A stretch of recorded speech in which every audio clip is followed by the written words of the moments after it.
So when we were in the camera store, I had this camera and lens laid out. I had the Sony a7S III, another lens, and I've got all this shit on the counter. And some Nikon shooter came in and was like, "So what do you do? Like, what are you shooting?" And I was like, "We have a podcast." It took everything I had not to be like, "We do." We have our producer and AJ. We have our screeners now. There's 3 of them. Speaking of AJ, did I tell you that he's taking steps to move? Like legit? Yeah. He spoke to his VA housing person yesterday. And with the money that he's making in the LLC, he is on par to have a house built in our area so that he can move here. Shut the fuck up. And I truly believe, I said it before, that he would be here within the next year. Right. Now, I do believe that it will be about a year and he'll be here. That's crazy. It is crazy.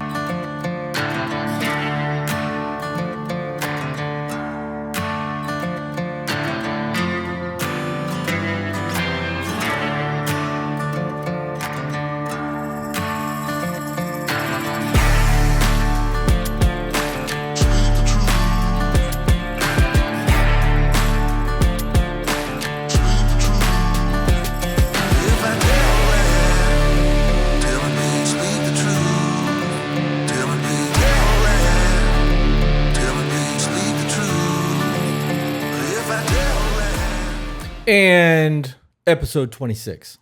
26. Ooh, we really are approaching 30 quick. Yeah, we're also approaching 100K. That's right. We hit 70,000 this morning. Yep. I truly believe by the end of May, which is 6 days from now, we're going to be at 75,000 subs. Yep. It's insane when you think about it. 6 months, 7 months. Yeah. Yep. So by the time this airs, we should be well over 75,000 because this isn't going to air until the 12th. Yeah, trajectory wise. So, and today's the 25th. Yeah. Trajectory wise. Yeah. So let's do some housekeeping real quick just so that we can knock that out because we do have a lot of updates happening. We have a lot of changes happening. Holy crap. So we are, first and foremost, we're doing another shirt drop. This is the first time we're actually announcing a shirt drop on a podcast. Normally we just do it through Discord or a live stream. Yes. On June 15th, which is a Thursday, we will be going live at 7 p.m. Eastern Standard Time on YouTube, the way that we always do to do the love languages or the apology languages or whatever book we're going to be doing at that point. And we always announce that evening the time that the t-shirts are going to be going live. We always schedule it the day of so that like we can hype it up a little bit in the live chat, and then it will release automatically at the time that I designate. So for those of you who are listening on a podcast, we will have our website, tobebetter.co, on June 15th, which is this coming Thursday. If you're listening to this on the Monday of the release, somewhere between 7 and 10 p.m. Eastern Standard Time. I don't know what time I'm going to drop it yet. You're going to have to join us on a live to figure that out. Or just try the next day and hope that your shirt's still in stock. Should I make a timed Instagram post for that too? We should make notes to do all kinds of stuff for that. So we should take the shirt photos, have that ready to go for the website, have a scheduled post for Instagram to go live when we announce it on YouTube. Yeah. Well, as we get closer, I'll know what time I want to actually release it. And when we post it on Instagram, we can do that. For those of you who don't follow us on Instagram, we are building our community there as well. We're just shy of 20,000 followers over there. And we really don't post much. Hardly at all. Well, it's a lie. Over the last couple of days, I have been posting more, trying to get the engagement up. But it is To Be Better Podcast on Instagram. Please give us a follow over there too, just in case anything ever happens with TikTok. There's a backup platform. So that covers the shirts, and they will be the purple Ego Kills Talents t-shirt. We also have another shirt in the works, as well as possible hoodies and your aprons. We're waiting on samples of the aprons. I'm so excited about that apron. Yeah, I'm pretty excited to see the quality. Jordan has been very on point with everything over there because he got into the Discord.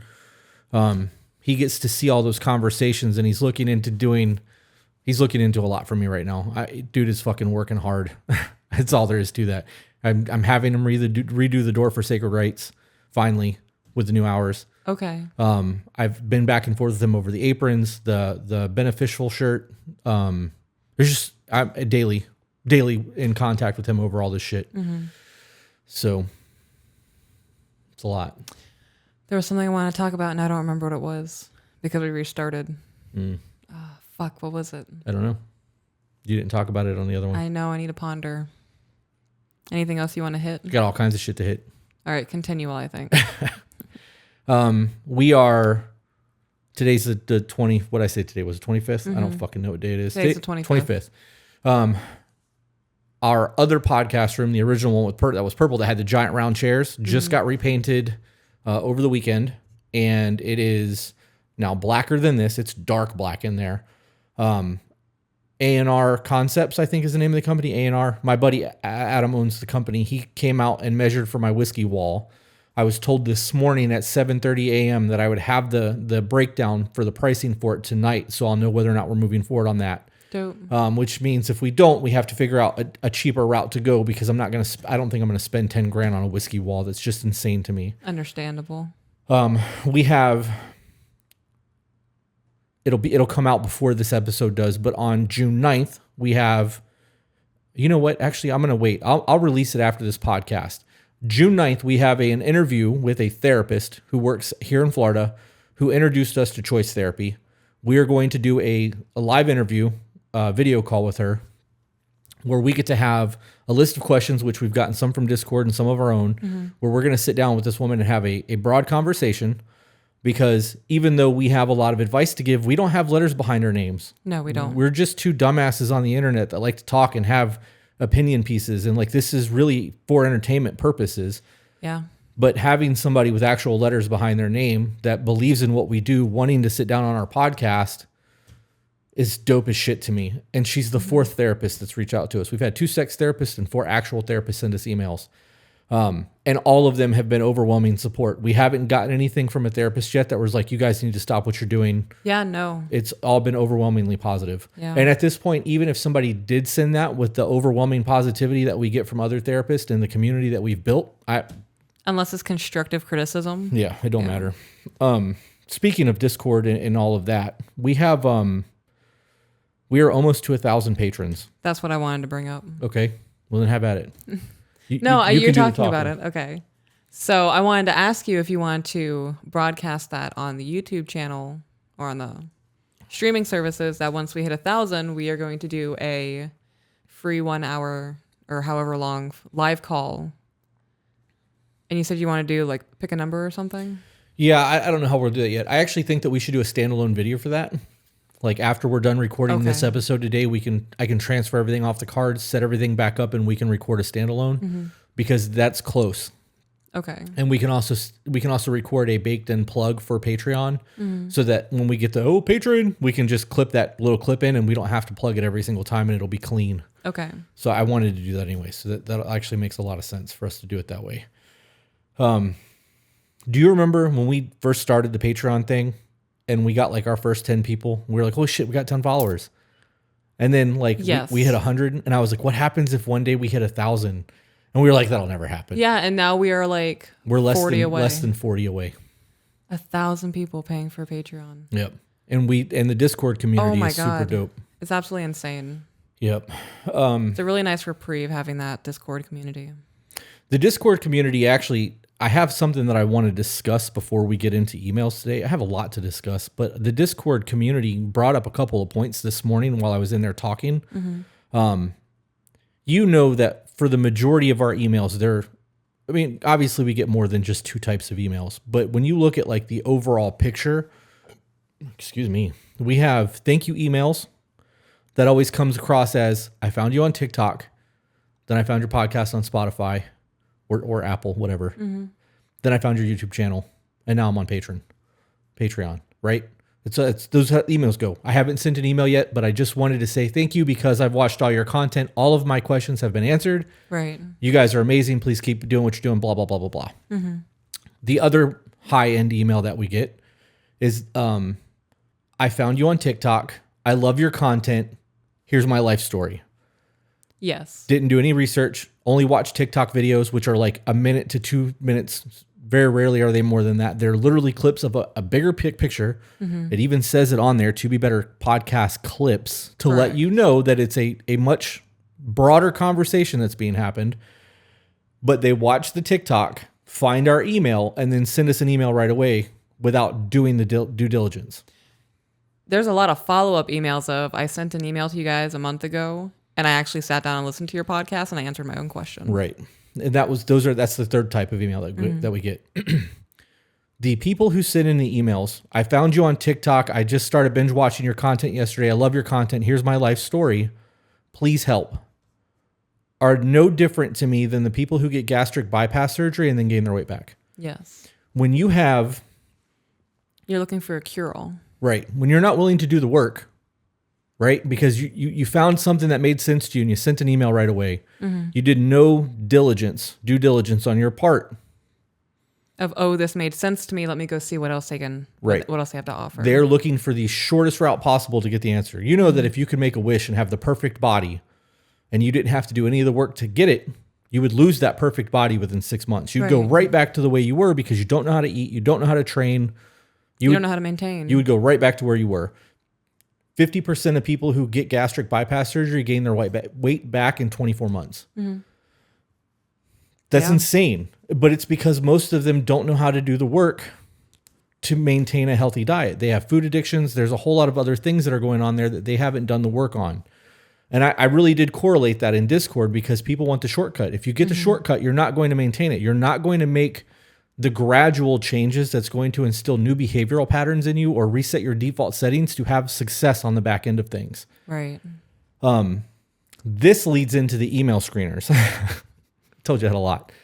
With the email screeners, we picked up 2 more people that are screening emails. So we have Jennifer that has been originally doing our emails, filtering everything into her system because it's crazy. Oh, she has an amazing system. That woman is so organized. Right. And then 2 of our admin from Discord volunteered to filter through even further. So now we have 3 people culling through emails to cherry pick. Mm-hmm.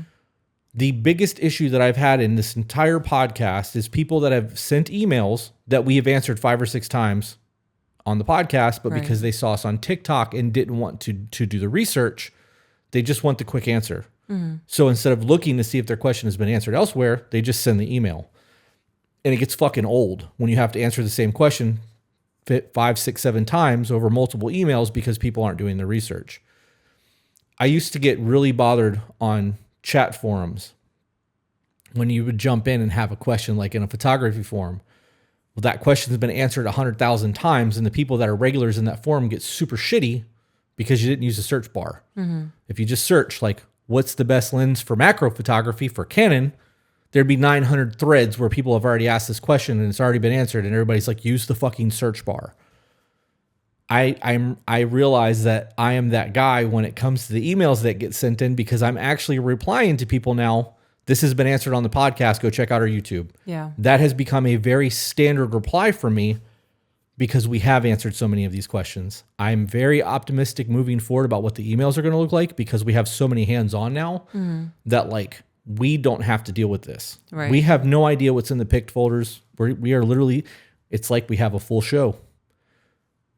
Right? Yeah. Because we have our producer and AJ. We have our screeners now. There's 3 of them. Mm-hmm. Speaking of AJ, did I tell you that he's taking steps to move?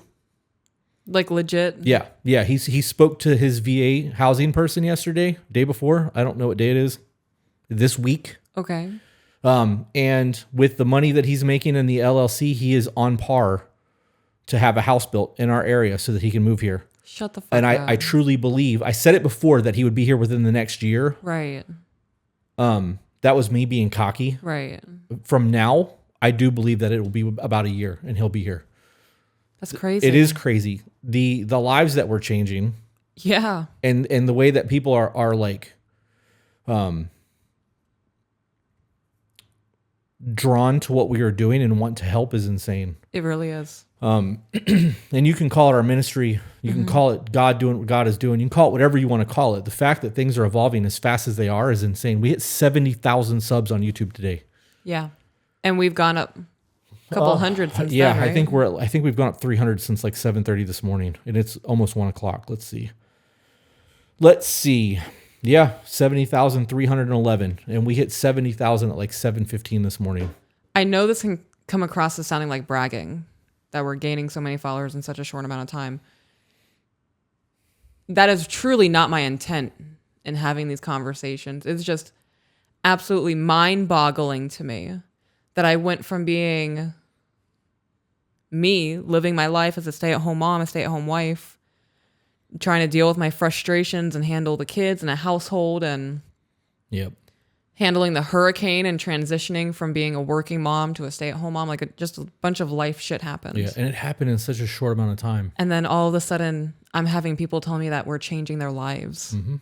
And they're burning divorce papers and stopping us in public. It's crazy. It really is. Yeah. It has been life-altering. Mm-hmm. You know, and when we say that to the people, a lot of the times when we bring that up in Discord, the people in Discord always remind us that though we're changing your life because of what you're doing, you're changing ours. Yeah. And when you look at what's going on in Discord, like you can really see the change in people. And now because we have faces to everyone and we know these people on a personal basis because we are active as fucking Discord. I try to be. And it's so weird because we'll jump in there and somebody will be like, hey guys, and we're like, hey, how's it going? Like, oh my God, they spoke to us. I'm like, this is Discord. This is what we do. Like somebody screamed fangirl, like actually typed like girl screaming because you said hello to them last night. I think so, yeah. It's just wild to me. And I jump in there and I say the stupidest shit. Like I just popped in there before we sat down. I was like, guys, I have a dream. And they were like, oh my gosh, she's going to say something profound. I was like, I want to play the bagpipes. And someone was like, okay, is this stoned Peaches or is this, I'm an adult now and I can buy my toys? And I was like, it's a little bit of both. Yeah. I really don't want you to learn to play the bagpipes. No. I don't want to have to hear that cat screaming shit while you're trying to learn that. What if I did it in the woods? You can go do that anywhere you want out of my hearing. Okay, I'll do that. That's just a horrible learning experience. You know, I do want to do that. If it ever gets to the point to where we can purchase bagpipes, I would love to learn how to play the bagpipes. That's wild. It's wild. That would be so cool. So what else do we got for housekeeping? I feel like there was so much more that we needed to discuss. Housekeeping. Do you want to talk about the men's and women's groups and how that's going? Because we talked about it on Patreon yesterday, but we didn't talk about it. We need to talk about the schedule change. Okay. So let's do all that in one shot. There was something else though that like I felt like we needed to actually have a discussion about, and now I can't. We just got an email that said "fuck you, but thank you," and it just killed my entire train of thought. Like of all the titles for a subject email, like yeah, aggressive. When did we talk about it? Was it this morning or yesterday? We've been talking about all this shit so much lately that I don't know. You know, we've been doing the vlog thing in Discord. This is not relevant, but it's current in my mind. Mm-hmm. You know that we've been doing the vlog thing in Discord where we literally are posting it unlisted, posting it to Discord so that people can see our vlogs. Yeah.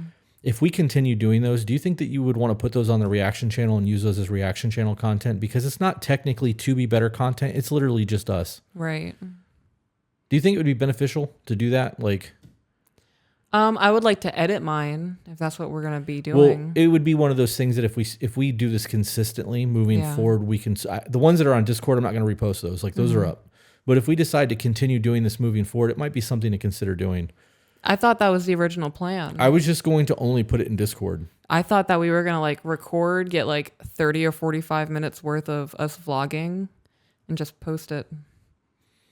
Like a compilation. We can do that when we go do stuff. I don't know. I don't want to commit to that. Like, I don't want it to be a scheduled thing. I want it to be when I feel like it. Yeah. And that's how it's been so far. Like, you took the kids to school this morning and I ran in here and made a quick little 15-minute video. Mm-hmm. I just don't want it to be when's the next vlog coming out, guys? Like, when we feel like it. Yeah. You know, it's because we want to. I want to create something. Here you go. If the vlog became a commitment, I would hate it. Yeah. Move your microphone down a little bit, please. Thank you. I would hate it. Does that sound okay? Yeah, it sounds fine. It was right here.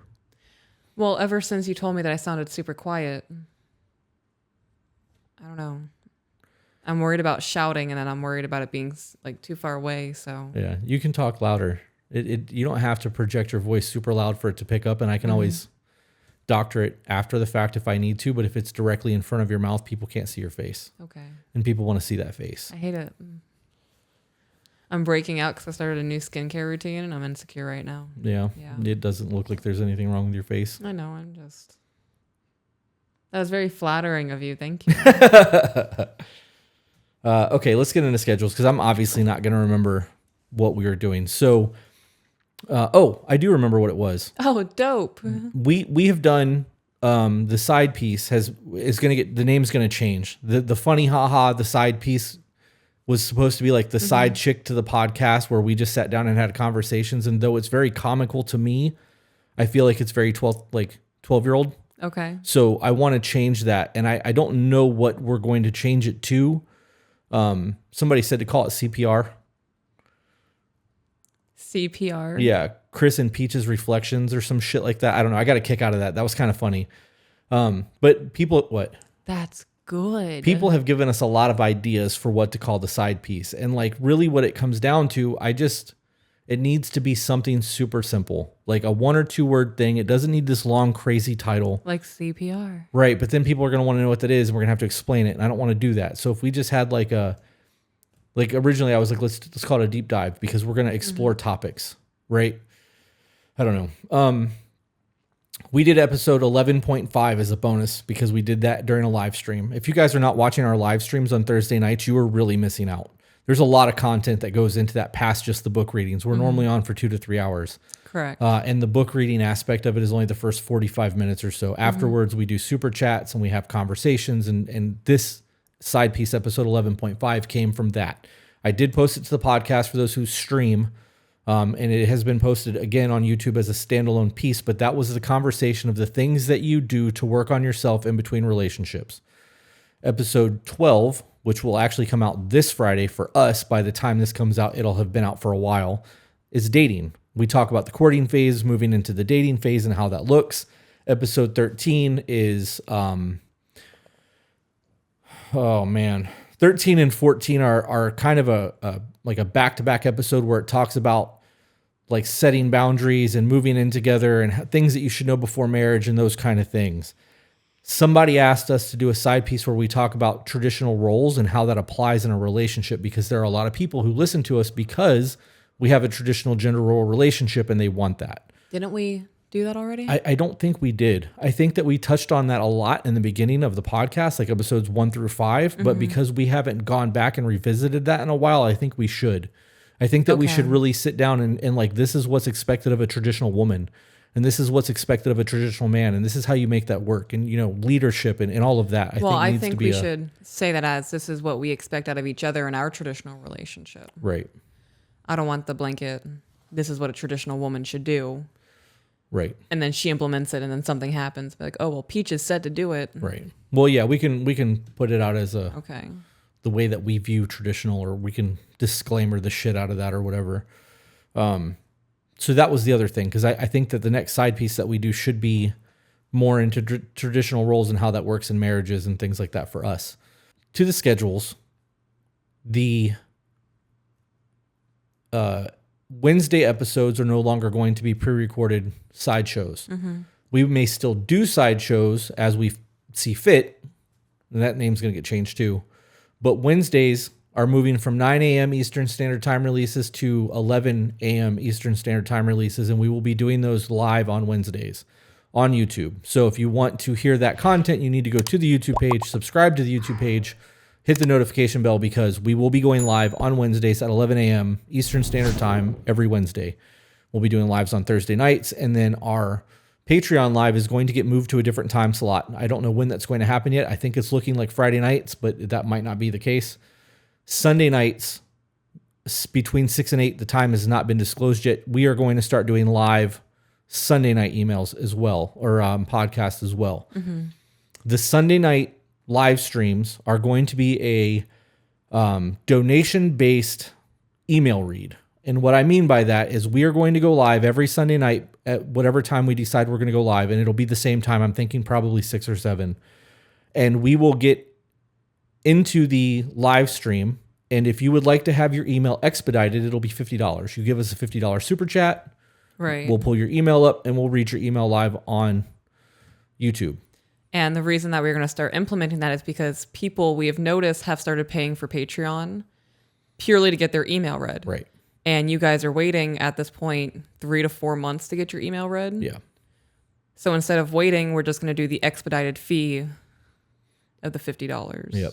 And I also think that we need to read a disclaimer for that as well, so that people know that they can't include certain topics in their email, and if it does, it's going to get skipped. Correct. But we're working that detail out now. And if we could get to the point where we could do 3 or 4 emails on a live stream on a Sunday night at $50 a pop, it moves up people's emails who have been waiting. It makes sure that we're getting paid for our time and we're not overworking ourselves, because this is a job. So we are working on ways to fine tune what we have going on. Mondays will always be the premieres for the podcast. We are in the chat on Mondays, where we go onto YouTube and just live chat, even though it's a pre-recorded episode. And then Fridays will always be the side piece, but we're going to call it something different.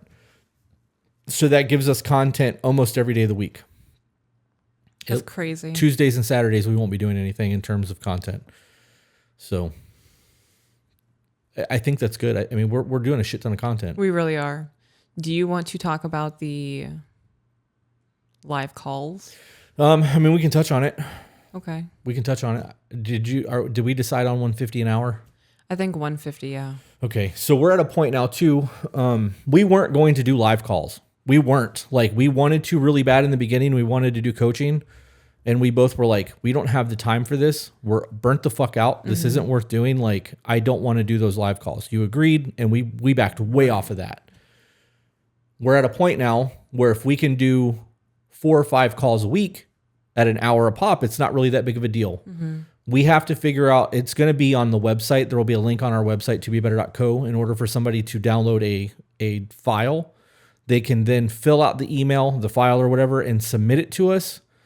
We will scan it real quick, see if it's something we want to help. And then if we do, we will submit payment information with our schedule of when we can record them or speak with them. It'll be a Zoom call or a live Discord call. If that happens, it will be recorded, so it will still be content. We can not show your face on camera if that's something you don't want to do, but we can do just audio only is perfectly fine. But we will be doing those, and they will be still recorded as content because it'll be individual emails that we can post to the podcast. But that will be $150 for an hour.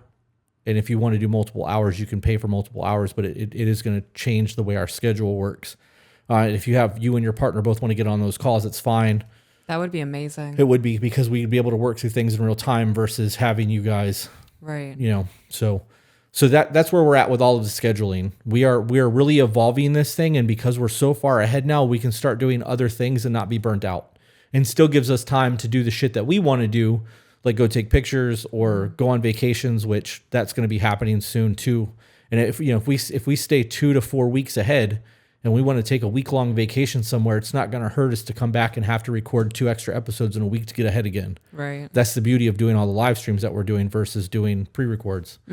So I don't know. I'm super excited the way that all this is panned out. And I love that it's become an actual business because it's paying us to do what we're doing now. Yeah. So the next big step for us is going to be hiring more people to do shit.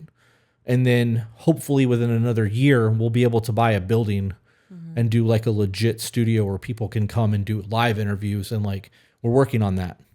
Therapist is going to be a over the internet interview, but for people who are in Florida, she's in Florida. It wouldn't have been a big deal. She actually said she's in our area every once in a while. She could have actually come to the studio and done that. But because we're recording our house, I'm not comfortable having just anyone come here. Right. So things are definitely evolving, and if this continues to grow the way that it's currently growing, we will have an actual studio at some point. I'm fucking stoked. I love that all of this is doing what it's doing. Yeah. I really feel like I need to look into getting those letters behind my name. Yeah. Yeah. It's a whole lot of work. I know. Do night classes or something. Yeah. That's all you, babe. I don't have the schooling mindset. No. Nope. I don't even have a GED. I think I'm going to look into that after we're done with this. Yeah. Yeah. I've been thinking about it for about 2 or 3 weeks. I feel like that's the next step in evolution for me. Yeah. It might not be the next immediate step, but that's definitely one of the big ones I think I need to take. Yeah, I'm sure that you can find cheaper ways to do it instead of actually going to school too. You could probably do like coaching courses or something that's Yeah. not as much school time, and it just gives you some sort of certification behind your name. I got to be honest though, like those letters behind your name don't mean shit. It doesn't, you know what I mean? If you can't live that life, having those, people go to marriage counselors.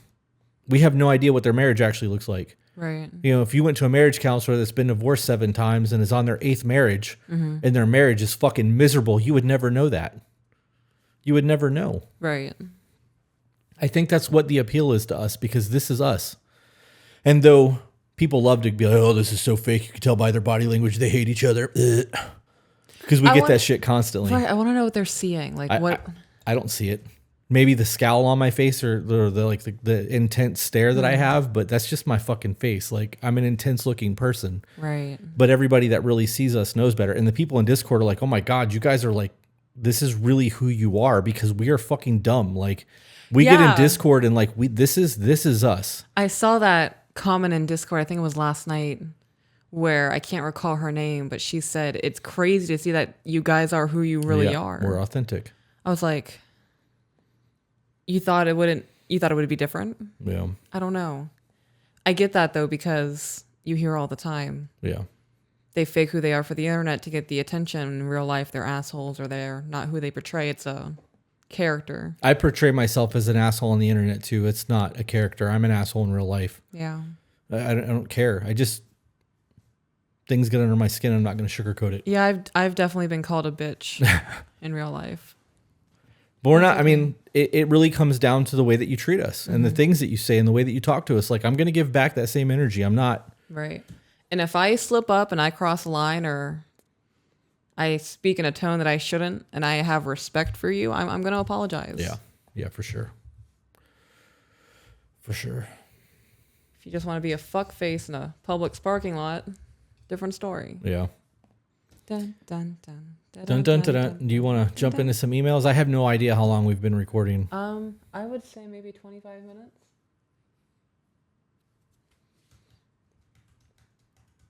My eyelashes are itchy. Your eyelashes are itchy, as in the hair itself itches? How does that happen? I don't know. I just You mean your eyelid itches? No, like I'm touching the eyelashes, like I'm rubbing them with my finger, and it's like I'm itching it. I don't know how to explain it. You heard it here first, ladies and gentlemen. Her eyelashes itch. The eyelash hair itches. I would say that's a correct summary, yeah. So when I'm itching my eyelashes, it makes me think of the little like eyelash mites that live on our eyelashes. Yeah. It's good to know that I'm able to keep multiple organisms alive. I guess it's the small things in life. Yeah, it's pretty neat. That's funny. You Let's wanna jump do into emails, it. Yeah, yeah. let's jump into some emails. Okay. First one is called Advice. Feels like it's going nowhere sometimes. Okay. Hello. Thank you so much for taking the time to read this email. I'm hoping you reply. I've debated for some time whether or not I should reach out, and y'all's blunt honesty blunt. Take 2. I've debated for some time whether or not I should reach out, and y'all's blunt honesty finally pushed me. Dun dun dun dun dun dun dun dun dun dun dun. You know, for a very long time, especially after I became a body piercer, I was like, thank God I don't have to do public speaking. Here we are. Yep. Let me preface this by saying that my guy and I have known each other for 6 years and exclusive for 1 year. Okay, so you've been exclusive for 1 year. So how long have you been dating for? Exclusively a year. Right, exclusively for 1 year. They've known each other for 6. So have you only been dating for that 1 year? Have you been dating for 5.5 years? And you've only been exclusive for 1 year? I feel like that matters. Okay. You feel like that's not relevant No, information? I mean, I don't know where the email's going. But if they've known each other for 5 years or 6 years and they've been very close all that time, that would be relevant information. Right. But if they were just fucking and then decided that they wanted to be monogamous towards each other, I think I guess it does matter. I guess it does. We've always gotten along really well, and I consider him my best friend. I go to him about everything going on in my life. We do live 3 hours away from each other, and more often than not, he makes the trek to my house each weekend. Sometimes he does have to stay at his home and work, as he owns his own company, can't always break away, although it's rare. When he comes over, we do all the things couples do. We'll go eat, I'll do his laundry. He doesn't have time to do it himself. We'll grocery shop. Most of the time, he pays for it. We're also very intimate on weekends, but it's okay if we just enjoy each other's company and watch TV all weekend. I never feel as if he's with me just for the intimacy. He's over because he enjoys my company. The reason I reached out is not because he's a bad guy. He's very sweet and enjoys helping me, which is never expected by me. He just won't commit. Labels scare him, and there was even a time around July of last year when he listed all the reasons we couldn't be in a relationship. I'm sorry, you said that you guys are exclusive. Yeah, as far as I'm concerned, that puts you in a relationship. Not putting a label on a relationship just makes it easier for somebody to be like, yeah, I told you we weren't together, as they leave you. Yeah. That's some weird, like, fucked up mental game that's being played. Because if you make the deal with somebody to be exclusive and you're having intimacy and you're coming over and they're doing your laundry and you're fucking and going to dinner and you're living as a couple on the weekends and you just live 3 hours away, which is fucking weird to me anyways, but Yeah. that sounds like a relationship to me. I agree. You guys doing that shit really does. It's a mind manipulation. They're giving themselves enough wiggle room so that if they want to bail, they can be like, well, you knew we weren't together. So I just want to clarify. You did say that you guys were exclusive for a year. Then he won't commit. Right. So you're not exclusive at all, and you're not really even technically in a relationship. It's more of you do things for him, you have sex, and that's it. You guys help each other out. It sounds like a friends with benefits. But yeah, a long distance friends with benefits. Yeah. That just aren't fucking anybody else. So he listed all the reasons that we couldn't be in a relationship. The main reason is he was afraid that I'd ask him for more.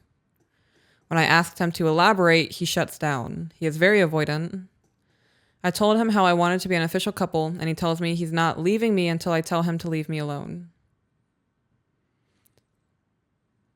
That makes absolutely no sense. Right, so That is the dumbest fucking thing I have ever heard. He really is out here playing dodgeball. Yeah. Yeah. Let me tell you what you want to hear, but let me have this escape door just in case. So, yeah, really. She's saying, I want to be official. Well, I'm not going to leave until you tell me to leave. Right. So it sounds like a commitment. But it's not really. It's faux commitment. Yeah. I don't understand why people allow people to waste their time. This really does come down to the dating to marry. And I fucking know that there are people out there that don't date to marry, because every time I say that, there's people in the comments, I don't want to date to marry. Cool. All right. You don't have to do that. I believe that if you're dating, it should be for longevity. Correct. I agree with that. Longevity, in my opinion, is marriage. If you don't want to ever get married, that's a you thing. I'm speaking about my opinion. She speaks about her opinion. But with that being said, why would you allow somebody to waste your time like that? If you want to get married and you want kids and you want that commitment, and they flat out tell you, I don't want to commit to you, but I'm not going anywhere. Don't you see that as manipulation and wasting time? Oh, gosh, yes. What if you're with this person for the next 5 years because he keeps giving you that faux commitment? Yeah. Enough to keep you around. The perfect person came and went in your life because you're chasing somebody who is placating you enough to make you stay. Yep. I don't understand. I couldn't do a weekend warrior relationship either. Right. I just couldn't. That's not enough time. Yeah. It's not. I'm a needy motherfucker, man. Tell me I'm not. Tell me I'm not needy, babe. Please. Just lie to me. Make me feel a little more manly. You're not needy, babe. You're very manly. Very manly, very stoic, mysterious. I am needy as fuck, though. There are certain times, I wouldn't say it's a daily occurrence. I would say there are definitely moments where, I got you, babe, come here. Oh, man. It's fucking stupid. I love you. I know. I love that you say that. I know.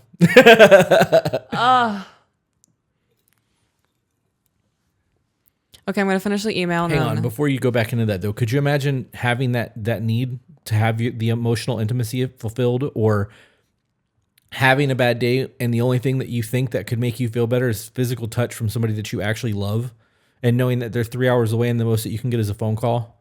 Yes, I've lived that. I can't do that. The idea of that just doesn't work for me. So I have lived that. And I've dated somebody who was in a different time zone. There was about a 6-hour difference. Yeah, I couldn't do it. And looking back, that was not a real relationship. It's not. It's really not. It was a lot of texting. There's no body language. We did Skype calls and we sent voice messages back and forth. We were really not a part of each other's lives, though. Right. You're like a pen pal. You're a digital pen pal. I had no idea what the inside of this person's house looked like. And I'm going to claim to be the most important person in the world to you. Yep. Yeah, I just don't get it. I don't know. You can. Long distance relationships do work if you guys make it work. All right, guys. Sorry about that. While we were mid-conversation, my camera shut off. Yep. We were doing a trial run to see if we can record in 4K, and apparently going for as long as we were going on 4K did not agree with that camera. So that could also be a sign that I need to buy the other camera, because it's the second time we've had issues with that camera. Yes, it is. Time to retire that one for just Photos. taking pictures. Yep. Do you remember what we were talking about? I don't. Okay. Because I just got super frustrated and all that shit. So, all right. So he does try to reassure me that it's just me and him, but without being official, I just don't feel like he's committed. I agree. Right. I might be caught up on a label. I want him to introduce me as his girlfriend, and someday I'd like to marry him. Wait, you're saying that you don't want to just be called a person he fucks? The person that he sleeps with every once in a while? The friend? This is my friend. Right. It's my coworker. I work together with her on the weekends. I go to her house in her town because it's cheaper than staying in a hotel, and she does my laundry, and every once in a while she gives me some dirty, but she's just a friend, don't worry. Yeah, I would never tolerate that. I wouldn't either. I would not. Yep. We ain't wasting time around here.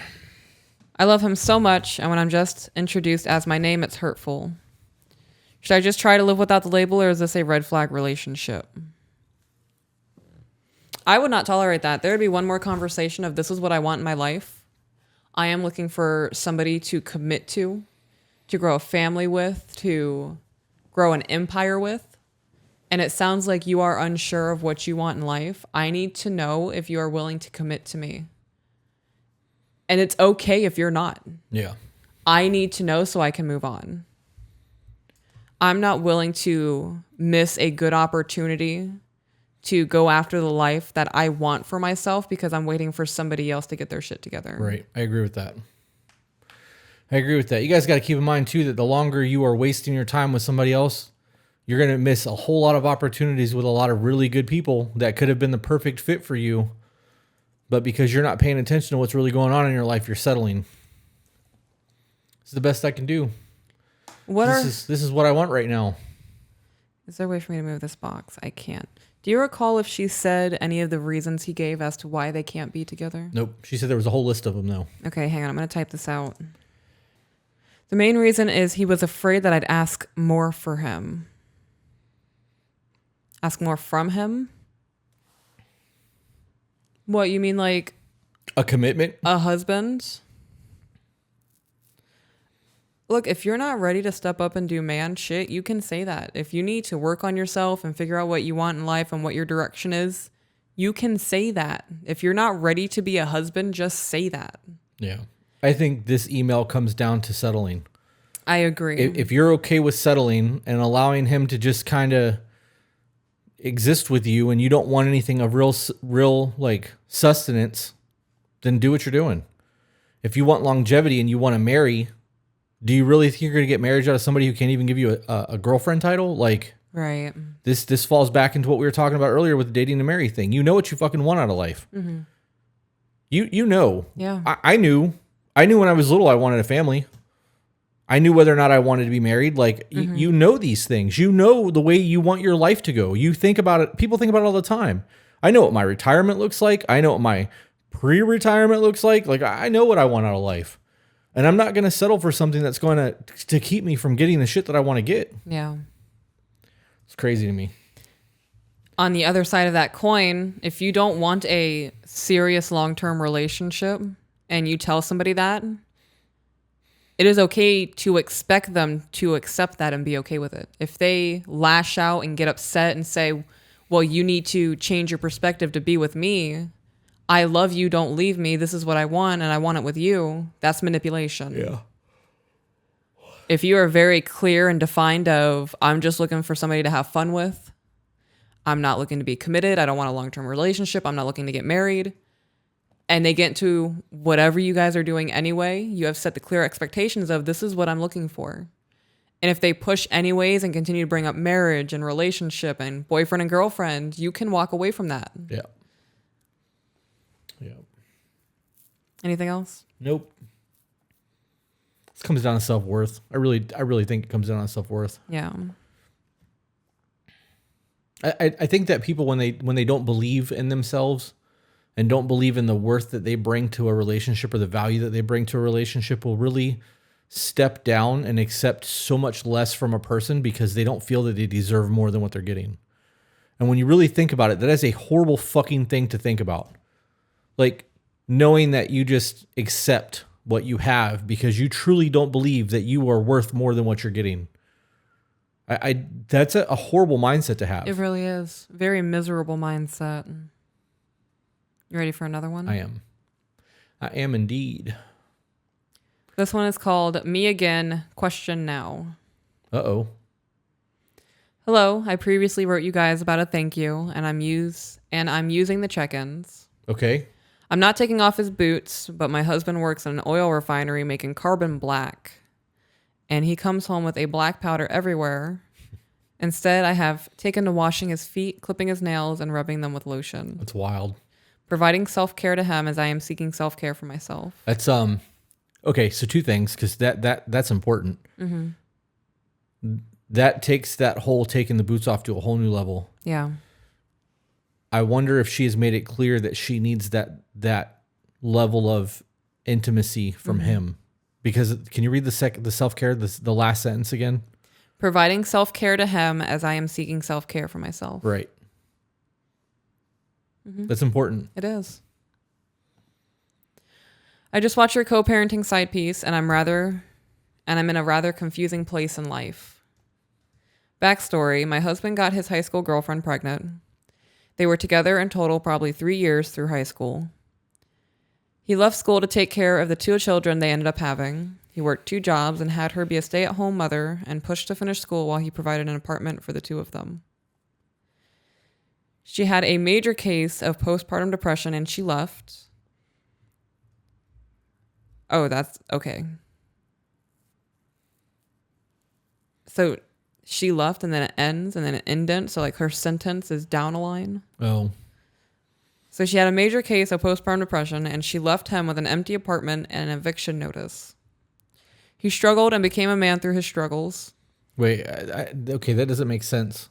That's not how that works. That's not how that works. She left him with an empty apartment and an eviction notice. Right. And he navigated single fatherhood. Right, I'm hung up on the eviction notice. Right. So unless the lease was in her name, she broke the lease and they evicted him, or they didn't pay the rent and that doesn't make sense. Yeah, I don't know. That's okay. Just so long as I'm not going to dwell on it, but that doesn't make sense. That's not how that works. And it said that he provided the apartment for them. Correct. I don't know. Yeah, that doesn't make sense. More to the story not being told. Anyways. Okay. Fast forward, it has been 13 years since. They attempted to co-parent, but my husband did a lot of parenting and agreeing out of fear of not seeing the boys for 10 years. A lot of men do that shit. 3 years ago, during COVID, we got custody because mom had exposed kids to a lifestyle of struggle we could no longer allow them to endure. She has a lot of animosity that we took her to court for custody, but here is where I'm struggling. The boys are teenagers. My husband and I have been together 7 years, and only in the past year their mom does not want me involved in any parenting, when I am raising them full time. She gets them on the weekends and shared holidays. We have tried to co-parent in the style which you all do, but it has continuously been unsuccessful. I have my own child in the home, and I am not willing to treat my husband's children as if they are my own. Is this wrong to go against what mom says about not wanting me involved in the parenting? She's married. Right. Okay. So, and they have custody of the kids. Correct. Mom needs to just shut the fuck up then. Mm-hmm. You can have all the animosity you want, but you're not raising the kids. We are. Right. And we're married, which means I'm stepmom, whether you want me to be or not. You don't get that opinion. If you wanted to be a mom, right? Yeah. If you wanted to be a good mom and be worried about your kids, you should have done that before you lost custody of them. That's it. Should have kept your shit together. Yeah. Yeah, don't come in here now trying to fucking act like a hurricane and wreck a home that's functioning and doing everything that it should be doing because you were too big of a fuck up to keep your shit in order. Am I wrong in saying that? Because she lost the custody of her kids. How did she word it? She was doing. She put them in. She exposed the kids to a lifestyle struggle we could no longer allow them to endure. Right. So they got full custody. Right. So you weren't able to live up to being a mother, and Yeah, now you so- want to dictate the way the kids are being parented? No, No. you fucked that up already. Yeah. I agree with that. To go against what mom says about not wanting me involved with parenting, I would go against anything that woman says. She is clearly not mother of the year. Yeah. So I watched you make your mistakes. I saw it did not work. I appreciate the advice. I'm hearing what you're saying. Yep. I'm going to go the other way.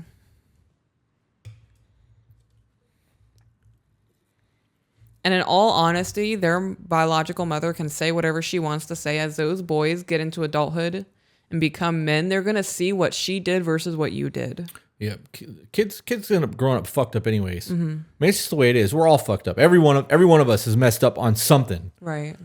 Parents mess up their kids. Parents get messed up because of their kids. Like, you do the best you can, and most of the time that's not enough. Mm-hmm. But those kids are going to see the situation and be like, this was the better of the two options that I had. They're going to be grateful for that. Right. I have them full-time and she has them part-time. Well, yes, there are a lot of things I try to leave up to the kids, but their dad and I make decisions together and then I enforce it. Okay. I would let my husband handle most of it, but he works long hours. I don't mistreat the kids. If anything, I guess I am strict, but it's no different standard than what I hold my own child to. I'm struggling feeling like an outsider, and I am the person who does the most for these two children.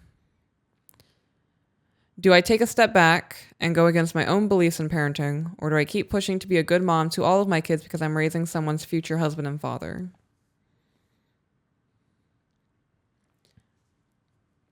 If I were in your position, think 30 years into the future. You and this other woman are the only two mother figures in their lives. And it's very obvious one of them is not up to par right now. Right. Why would you deprive them of having a mother figure that they can turn to and feel loved by because somebody else is saying, I think what you're doing is kind of unacceptable? Mm-hmm. in 30 years, they are going to look back on any moment that you share with them as a mother and go, I am so thankful that I had her. Mm-hmm. Here's a thought relative to that. As a parent, if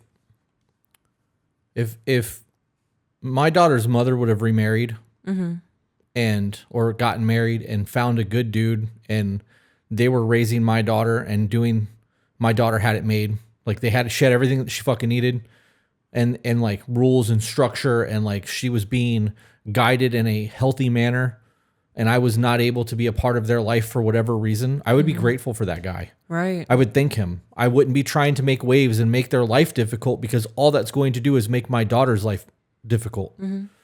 This is that scenario. You're going to allow your hostilities and your drama to affect the way the kids are being raised because you want to be petty spaghetti? Right. Come on. Some people just shouldn't be parents. I agree. You got to put that shit aside. All that animosity and all that nonsense that you've got that you're harboring towards another person when there's kids involved, you don't get to do that anymore. You're supposed to be a role model. You're supposed to be teaching kids how to be civil and how to work through their problems and how to act like good members of society, not be a piece of shit and vindictive and childish. Yep. And that's what I'm getting from that. I don't know the situation. I literally only know with what they're saying, but that's what that sounds like to me. Yeah, it definitely sounds like 11, 12-year-old mean girl shit. How long have they been married? Did she say? I don't know, and I've already moved the email. Okay. All right. Next email. Yep. This one is labeled Priorities. Dear Chris and Peaches, I would like to preface this with the fact that I am 21 and grew up in an environment extremely unfit for children, with an adult who did not care to teach me anything about life or self-care or regulation. It has been an uphill battle teaching myself how to work through and recognize behaviors in myself, let alone how to properly care for myself. I'm happy with my progression, stunted as it is, but I want to go farther. I want to give my son everything he needs and the means to properly understand and care for himself. My fiance, on the other hand, seems happy remaining stagnant. Ooh. Smoking weed to pass time. You know, we get emails every once in a while. I'm like over here playing pussies with I you. see Like, hey, that, you yeah. know what? I like that. You ever hear somebody say something and you're like, "Huh?" Yes, I do. I mentally just was like, "Huh?" Because of the stagnant? Yeah, Yeah. I don't understand that.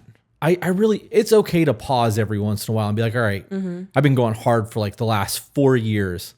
I'm going to cruise for the next like 2.5, 3 weeks. I'm going Yeah. to sleep in a little bit, maybe miss a gym session or two, maybe eat a little bit shitty of a diet. I'm just going to take a break. I'm going to breathe for a minute. I'm going to reassess my goals, how far I've come in the last year or two.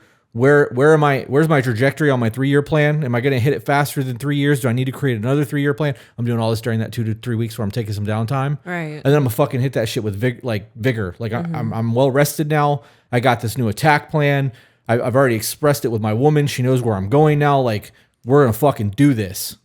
That's the only stagnant time that you get in life. Correct. Until you've made it. Yeah. When you look at your bank account and go, yo, I have enough residual income or passive income coming in that I don't have to worry right now. Let's go on vacation. Until then, grind. Yeah. That stagnant mindset doesn't work. That fiance would not be a fiance to me. Sounds like mold. Like the green algae that you see running down the side of an old 7-Eleven gas station from the air conditioner yes, or whatever. It's just a green line of mold that runs down onto the sidewalk. We are not even living paycheck to paycheck. As it stands, I've been donating plasma at least 5 times a month to ensure our son has diapers and lunches. What? But he can afford weed. Are you fucking kidding me? Parenting, ladies and gentlemen.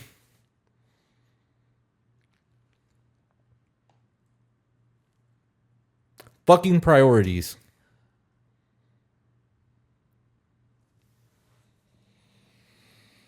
And this is why I get annoyed when we read emails. I'm flabbergasted. I don't even want to read the rest of this email. If this was my life and I was selling pieces of myself to supplement income to afford food and diapers for my child, I would leave that child's father until he can prove that the family's a priority and he does want to provide. And I would reach out to whoever the fuck I could reach out to who would accept me and my child until I could get back up on my feet. I would go to a women's shelter. I would go to my mom's house, my sister's house. Reach out to aunts, uncles, family I haven't talked to in 10 years and say, hey, I'm really going through it. Like, if I get a job and start paying rent, can I stay with you until I can get my own place? Yep. How do you wake up, right? And go, okay, the last 5 months I've had to sell plasma in order to buy diapers. I'm with a man who smokes weed constantly and is more worried about his high than he is worried about the baby, and go, this is totally how I want to spend the rest of my life. And I bet he was like that before they had a child. I'm sure he was. And children are fucking expensive. Diapers and formula is fucking expensive. Even if you get help, even if you have WIC, this shit's expensive. It really is. Y'all really need to be thinking about the choices you're making and who you're with when you have unprotected sex. Yeah. One night stands can ruin tie your you to entire somebody life. for 18 years. And a whole new slew of struggles are going to come into your life. This is unacceptable behavior from anybody. If you are in a relationship with somebody who shows you that they do not have the drive or the discipline to get out of bed and go to work and maintain a lifestyle that is not just getting by, I would not consider a long-term relationship with them. I am not willing to struggle with somebody who is okay with struggling. Yeah. You and I are a totally different scenario. If we came into hard times, like if the hurricane destroyed the house and we had to struggle, I would struggle with you because I know that you are not okay with struggling, and you would work your ass off and you would be a teammate with me, and we would do everything we need to get out of that struggle and get to the point of where we are comfortable again. Yeah. I feel bad for that kid. I feel really fucking bad for that kid too. Yep. Okay, I'm going to continue reading. Okay. I'm so infuriated. If I were a man, I couldn't imagine having my woman have to donate her plasma or like sell her plasma to go and buy my child food. We've discussed me getting flags for like red flags and green flags. Yes. I'm going to start keeping tally of pussy men. Because so far that's 3. Yeah. When we actually started... Knowing that you view men the way that you view men makes me feel really good about myself. Yeah. I know that's a kind of horrible thing to say. Like, it is kind of an arrogant, shitty thing. I guess that's an ego thing for me. Right. And like full transparency, I do truly believe that's my ego. It could be my id. I don't know. That Id? Your id. It's a deeper part of your ego. Anyways, we can research that together when we're done. Okay. It's a whole lot to explain, and I only have bits and pieces of it in my brain right now because I'm hung up on all this. Okay. But knowing that you view the way that you view men now, because I know previously, anyways, knowing that that's how you view men, in the event that I was to die, I know that you would not accept less than me. Correct. Moving forward. I don't ever have to worry about you if I'm not around anymore and like your life because of all of this and the way that you view what actually makes a man a man. You're not going to date anyone that's less than a warrior. I don't know, man. I wonder, this is really fucked up. I wonder what her home life looked like between mom and dad, if she had a dad in the picture, and was dad a fuck up too? Like, was mom a pushover? Was she manipulated? Like, sorry. I bet the possibility of those happening is increased in likelihood due to the situation she's in. Are you okay? I'm really annoyed. I can tell. I don't, there's a child involved. And like, you know how I am with the kid thing. Like, there's a fucking kid in the house. And I feel the way that I feel about men who don't provide anyways. Like I just that alone is a problem for me. But knowing that he's getting high and she's selling plasma to take care of their child, like I don't see anyways, I don't want to go on a tangent. I swore that like we were done with that and I'm not going to get gangster and like huff and puff Okay. and like I'm just not going to do that anymore. So right. I'm When we actually started dating, after an admittedly short courtship, I was the breadwinner until he settled into town.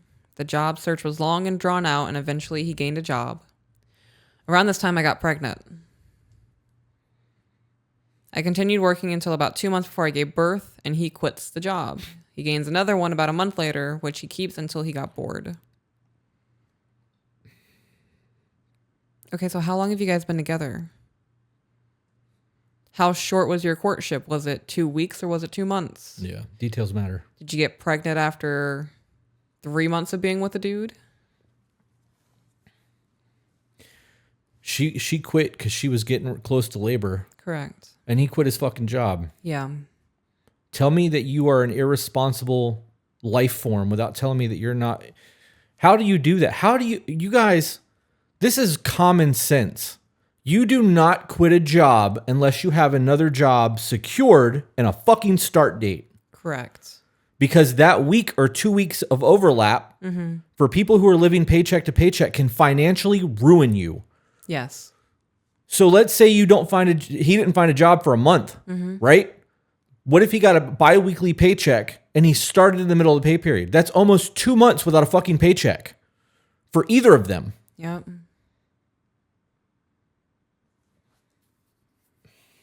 The amount of irresponsibility on both ends, honestly, is very shocking to me.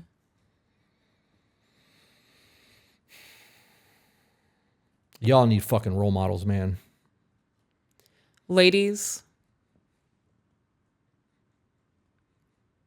be on some type of contraceptive when you are dating. Unless you are in a long-term committed relationship with somebody who is having a very healthy relationship with you and doesn't berate you or yell at you or put you down or call you names, do not have children with men you have only known for 6 months. Yeah, no shit. Don't do it. It is not exciting. It is not fun. Right now, you might have this idealized version of, oh, we've been together. Everything's great. We're going to get married. We're going to have a family. He's going to take care of us. And then in 5 years, you could be selling plasma because he hasn't maintained a job for longer than a year. We hear it constantly. Constantly. Women who are failed by the men they chose to marry, who was already failing them, and now they don't know what to do with their life because they have 3 children depending on them and their husband's not providing. When somebody shows you who they are, you have to believe them. Yeah. Do not get yourself into a situation where you now have lives depending on you. You don't have any family to help you. Your man doesn't care. And your kids haven't eaten in 2 days. Being loved by somebody is not worth that. I am not willing to pay that price to have somebody love me. I'm cleared by my OBGYN for working, and to try and steady the income, I get an evening job. In this period, he stays home with a newborn, but our child always has a full diaper when I return and is hungry. So he's neglecting the child. Yeah, that's exactly what that is. He's neglecting a newborn child. I have more respect for men who are willing to sell drugs Yeah. than men who allow their women to fucking do plasma. Yeah. I'm having a really, really hard time with this. Me too. And I'm trying so fucking hard to stay calm because I said I wasn't going to do that anymore. We may have to skip this email. I'm going to try to get through it, but like... I can't keep reading this. Okay. She talks about the baby screaming for food and he's ignoring it playing video games. Yeah, let's go to the next one. This is the kind of shit I don't want to hear about. There's nothing redeeming about that. So we need to let... That email that we got, that dude said... Oh, anyways.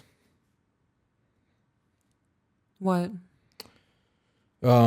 That dude that was like, fuck you, but thank you. I love you guys for what you're doing. Said that he just listened to episode 11.5 and bawled like a 6-year-old that had their favorite stuffy ripped away from them for the entirety of the show. Holy shit. That was one where we talked about doing all the dirty work and like working on who the fuck we need to be the next person. I want to read this email before we're done with the podcast. Okay. Okay, I'm going to leave that there. And let's move on to another one. This one is called Question for Podcast. Hey guys, I love your podcast. It's been my comfort podcast to listen to while working for a while now. You have that. I do. I have comfort things that I listen to. I do. You pay attention. Yeah, always. I'm fucking obsessed with you. I don't... You play it down really well. Yeah? You really do, yeah. There are times I feel like I'm annoying you. You're out of your fucking mind. Maybe it's just your face. Or you're like too focused into things. Yeah. Well, I mean, I can see that. Yeah. I don't downplay that at all. Yeah. When I get focused or obsessed on something, I know the way my brain works. Right. But I pay attention. Yeah. Always. I watched you knit last night for like 20 minutes before you realized I was watching. No, I knew you were watching. I can see out of my peripherals. I just wasn't going to interrupt my natural flow of things to interact with you because you were observing me.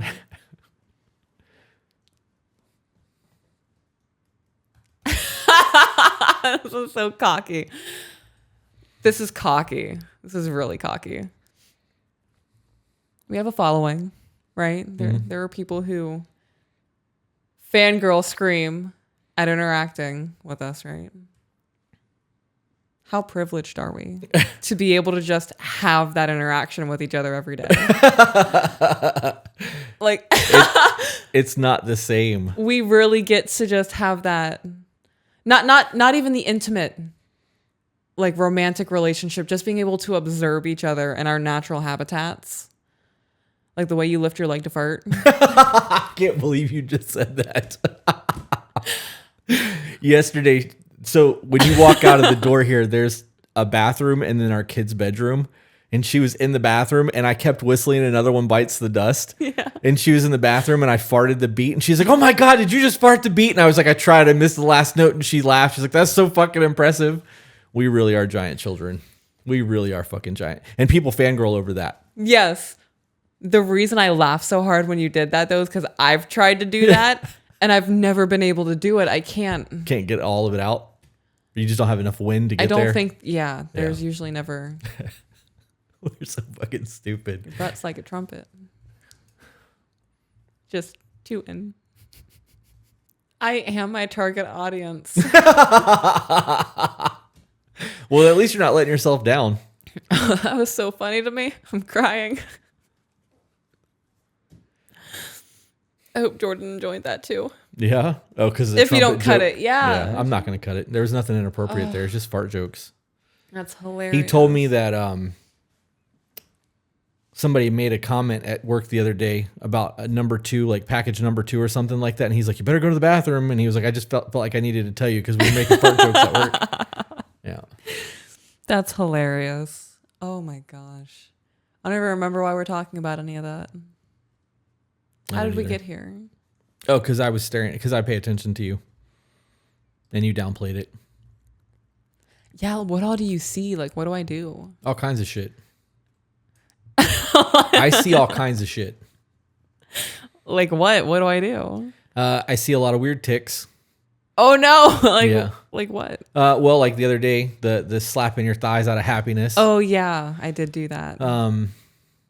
You stare at me quite a bit, and I catch you staring. No! And then when I catch you, you look away real quick, and you do the side look to see if I'm looking still. And we've talked about this because in your head you've actually given me the dialogue of how that looks. I didn't know you caught it so frequently. Yeah, I catch a lot. I thought I was slick about it. No, you're not. Okay. What else have you caught? I don't know. You put me on the spot. I'd have to really sit here and think about all the for instances. Because I watch you too. Oh yeah, I watch you. I can tell when you're getting agitated by the way your eyebrows look. What? I don't even have eyebrows. What are you talking about? What do you mean? You don't have eyebrows, but you have the muscles that move your eyebrows. When your eyebrow muscles move, I can tell when you're feeling different emotions. Yeah. Yeah. That's why I have these wrinkles right here. No. My scowl face. See the email. Okay. This email. Sidetracked. I wanted to reach out to get your guys' advice on meeting a long-term partner as a younger person. I'm going to reread that. I wanted to reach out to get your advice on meeting a long-term partner as a younger person.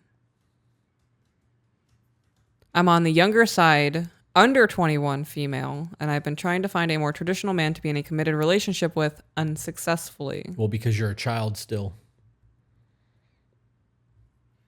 It's really hard to find someone in my age range who has the same values as me and actually wants to create a life together. So I wanted to see if you guys have any input on how people in my generation can meet those people or what we should do for ourselves to make that a possibility. My only advice to younger women who are seeking to have that long-term relationship with somebody who's going to commit and provide and want the traditional family life, you have to work on yourself. Do not focus on finding a man. Do not focus on keeping up with fashion trends and making sure your eyebrows are big and your fake lashes are on point. Focus on working on yourself. Get your emotions regulated. Work past all of your baggage. Be aware of your baggage. Be aware of how to handle it. And be successful in life. A traditional man is going to want a woman who is successful, who knows how to have self-discipline and be driven and be a teammate.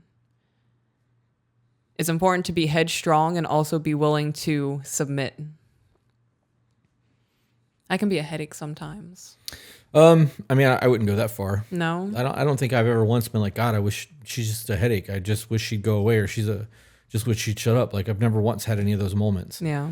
I would think that this scenario, knowing that she's under 21, she's a child still. Mm-hmm. You know how many fucking life lessons you have to learn from like 15 to 30?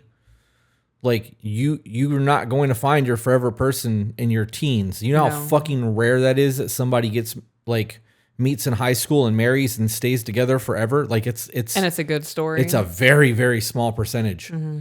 How many men do you know that are in between the age of 18 and 24 that make enough money that they can support a family off of it by themselves? Not many. That percentage is small as fuck too. I'm willing to bet it's less than 1% of the population. So for women who want traditional men, if you're between 20 and 24 years old, the chances of you finding that is going to be very, very difficult. Mm-hmm. On top of finding one that you're physically attracted to, one that can hold a conversation, one that's going to put you as a priority, one that wants children and wants marriage and wants all the shit that you want, that number goes way the fuck down. Correct. And now I think your phone's on still. Oh. On top of all of that, I think that it's a lot more fair to say that men are between the ages of 30 and 40 are a lot more financially responsible for the most part. They have a career instead of a job. Mm-hmm. They've learned to trade. By this point, they should have learned to trade. They've probably bought a house. They probably own their own cars. Like, they're doing the life thing. You are more likely to get that traditional lifestyle from somebody who can afford it than someone who's struggling financially. Now, there's also something to be said about people who can build an empire together. Right. But how many people both have the ambition and the work ethic to do that? Because I got to be honest, most kids that live at home with their parents don't even fucking have chores anymore. So to have some sort of real work ethic to get up and grind and go get something in life instead of expecting it to be fucking handed to them is slim. Right. Off topic, because that email says attachment, anxious attachment. You really need to do the attachment styles thing. I know. I have the book sitting in my Amazon cart. Did you order the book that my mom suggested this morning? For myself, I did. Okay, I got the other one. Okay. I already started listening to it. What do you think the likelihood of that is? Let's be totally realistic with the state of affairs, and we'll just say America because I don't want to speak for the rest of the world. Mm-hmm. To find a masculine man that is capable of leading and can be a motherfucker when he has to, right? To protect. Has the work ethic and the grind, is willing to go and work stupid fucking hours and put himself in uncomfortable scenarios over and over and over again to make enough money to support himself, a woman, and a single child between the ages of 20 and 25. How common do you think that actually is? With all of those traits in mid-20s, Yeah. very slim. Right. Very slim. Even after that, if you are a young woman looking for a man who is capable of doing that and you're looking at older men, I would say like late 20s, early 30s, you should be looking for a country boy or somebody who used to sell drugs and is no longer doing that kind of shit. Yeah. An ex-felon, if you will. Okay, so then on the other side of that coin, the amount of women out there who are in the ages of 20 to 25 who believe in a traditional gender role valued marriage that is not going to be hyper combative, that's going to support their person while he's grinding, that is going to take care of the house chores, wants to be a stay-at-home wife and is not trying to be the boss bitch, is not trying to be an Instagram model, is not trying to sell her pussy on OnlyFans, like true traditional value woman, ages 20 to 25. Do you think that that's also a very rare thing? That's not caught up in the grind of what social life is supposed to be? Women being vocal about that's how they feel. Yes, I think that's rare. Okay. How rare? Like on a scale of 1 to 5. Oh my God. I am the only woman I know currently in my real life out of every single woman I know in real life who has this thought process. Okay. Yeah. What do you think the chances are of that woman and that man finding each other in the same town, especially since most cities in America are not big fucking cities, Right. and being able to mesh and get along and be in the same social circles? The fact that you and I are sitting here is an anomaly to me. I agree. Yeah. I fucking agree. Now, let's take it a step further. People like us don't have social circles. No. I have 2 friends. Yeah, which is why this is even more of an anomaly to me. Yeah. I don't people. I don't either. Yeah. 3. I have 3 friends. I have 3 friends. People that I know that I could call and be like, hey, I fucking need you right now. And they would stop everything that they were doing to help me. I have 3 of them. Mm-hmm. My social circle is super fucking small. I don't have family members. I'm not going out to bars. I'm not going out to clubs. I'm not hanging out with groups of people. Like, we're grinding. Yeah. All of us are fucking trying to make something of ourselves. And we have time every once in a while to enjoy each other's company. But for the most part, we don't hang out like that. Yeah. So knowing that that is a thing and the social circles aren't there, and I hate social media and so do you, that eliminates a whole lot of opportunity to meet each other. That leaves Tinder and fucking bars. So Yeah. No. I would rather be single and content with my hobbies and living my life. that's the answer. Yeah. Does it get lonely? Definitely. I would rather be lonely than have to deal with every email that we get that's, I don't know what happened. Yep. No, thank you. Wouldn't it make more sense? Wouldn't it make more sense to go, okay, this is what I want, right? I know what I fucking want in life. I know what my goals are. I know what my retirement looks like. I have all these plans. Wouldn't it make sense to have that same plan for what you want in a woman or a man? Right. You want somebody who wants the same Right. life outcome. I'm not going to accept less than this, and this. And if they don't check every one of those fucking boxes, they're not even I'm not even, their application is going to go in the recycle bin. I'm not even accepting an application from those men unless they check these boxes, or the women. You know, people have more standards with what they wipe their ass with versus who they fuck. Yeah, they really fucking do. Yeah. So knowing that that's the case, why not work on yourself and hope to fucking God that somebody comes along that meets those standards instead of trying to settle down?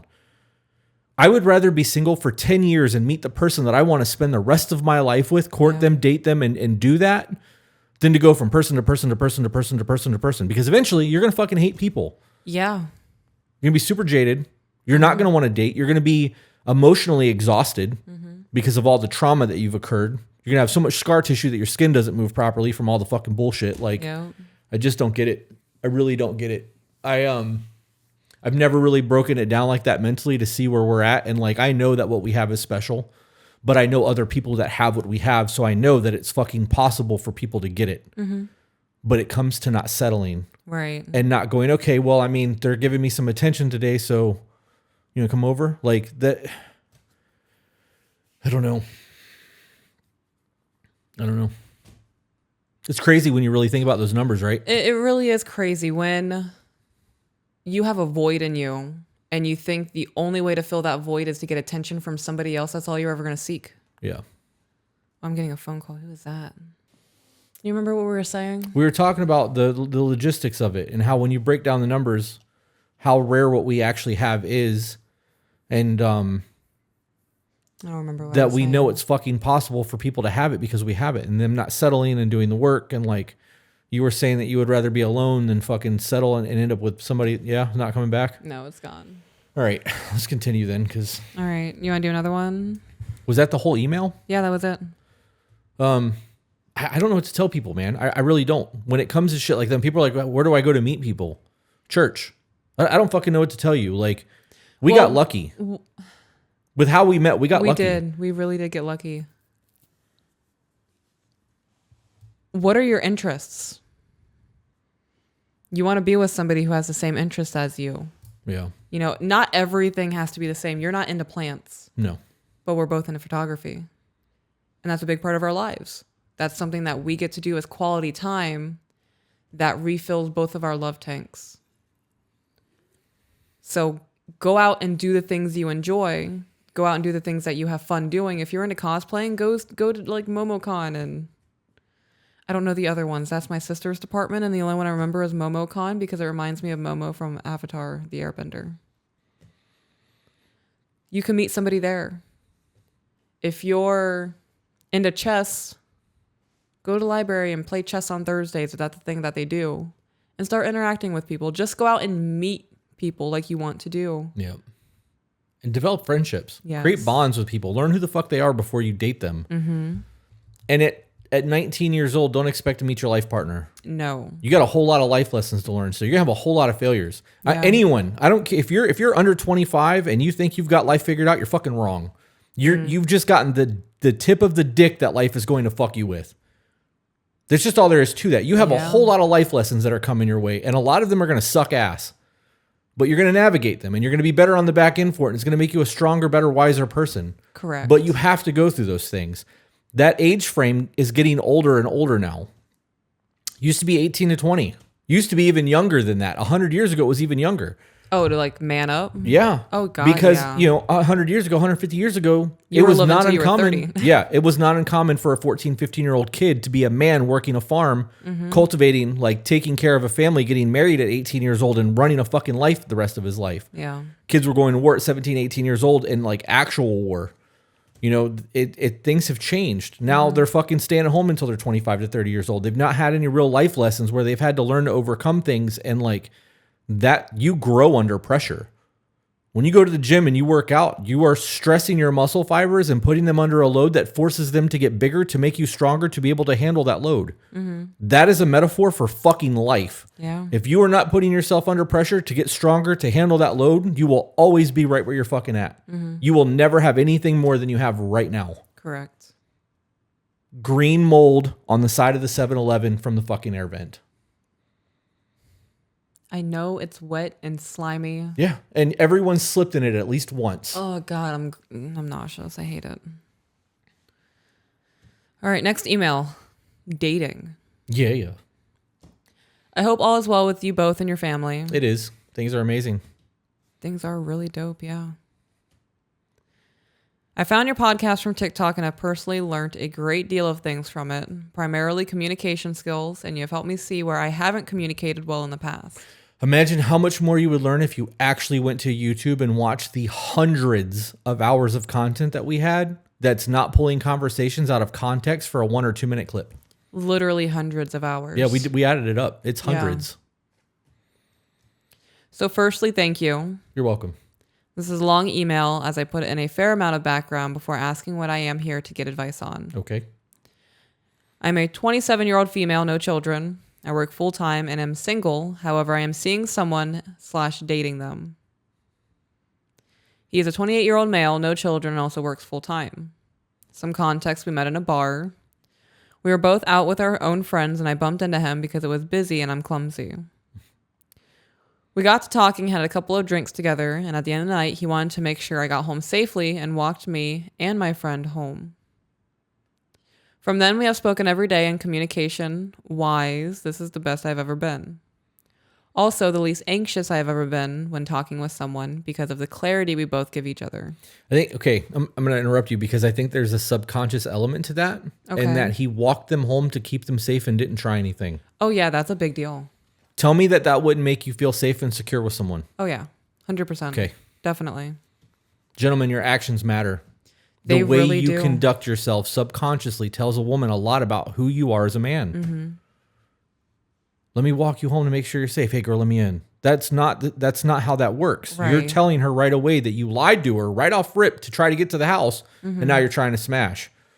Let me walk you home to make sure you get home safe. Walk you home. I hope you ladies have a good night. And then leave. Fucking leave. Yeah. They're going to be like, what the fuck just happened? Men don't do that. He didn't even try to smash. Right. What's going on right now? You've set yourself up to look like an actual gentleman instead of a scumbag. You know, I was thinking this morning after I dropped the kids off at school, and I was making that left-hand turn that I always make, and I don't know why I ponder at this red light, but I do every time. And I was thinking that I hate that we can raise our children with not having to use the term boyfriend and girlfriend. There's having the friendship, there's courting, there's the engagement, and then there's the marriage. I really think boyfriend and girlfriend cheapens what a romantic relationship is. Right. I agree with that. You know, you don't have to go through the government marriage. You don't have to get the government involved at all. You can still do your own private ceremony in the woods somewhere or whatever you want to do. The act of the commitment and the verbalization of I am dedicating myself to you for the rest of our lives. To me, that's what a marriage is. Right. It's supposed to be a covenant between two people and God. Right. In my opinion. So just having, we've been boyfriend and girlfriend for 10 years. Okay.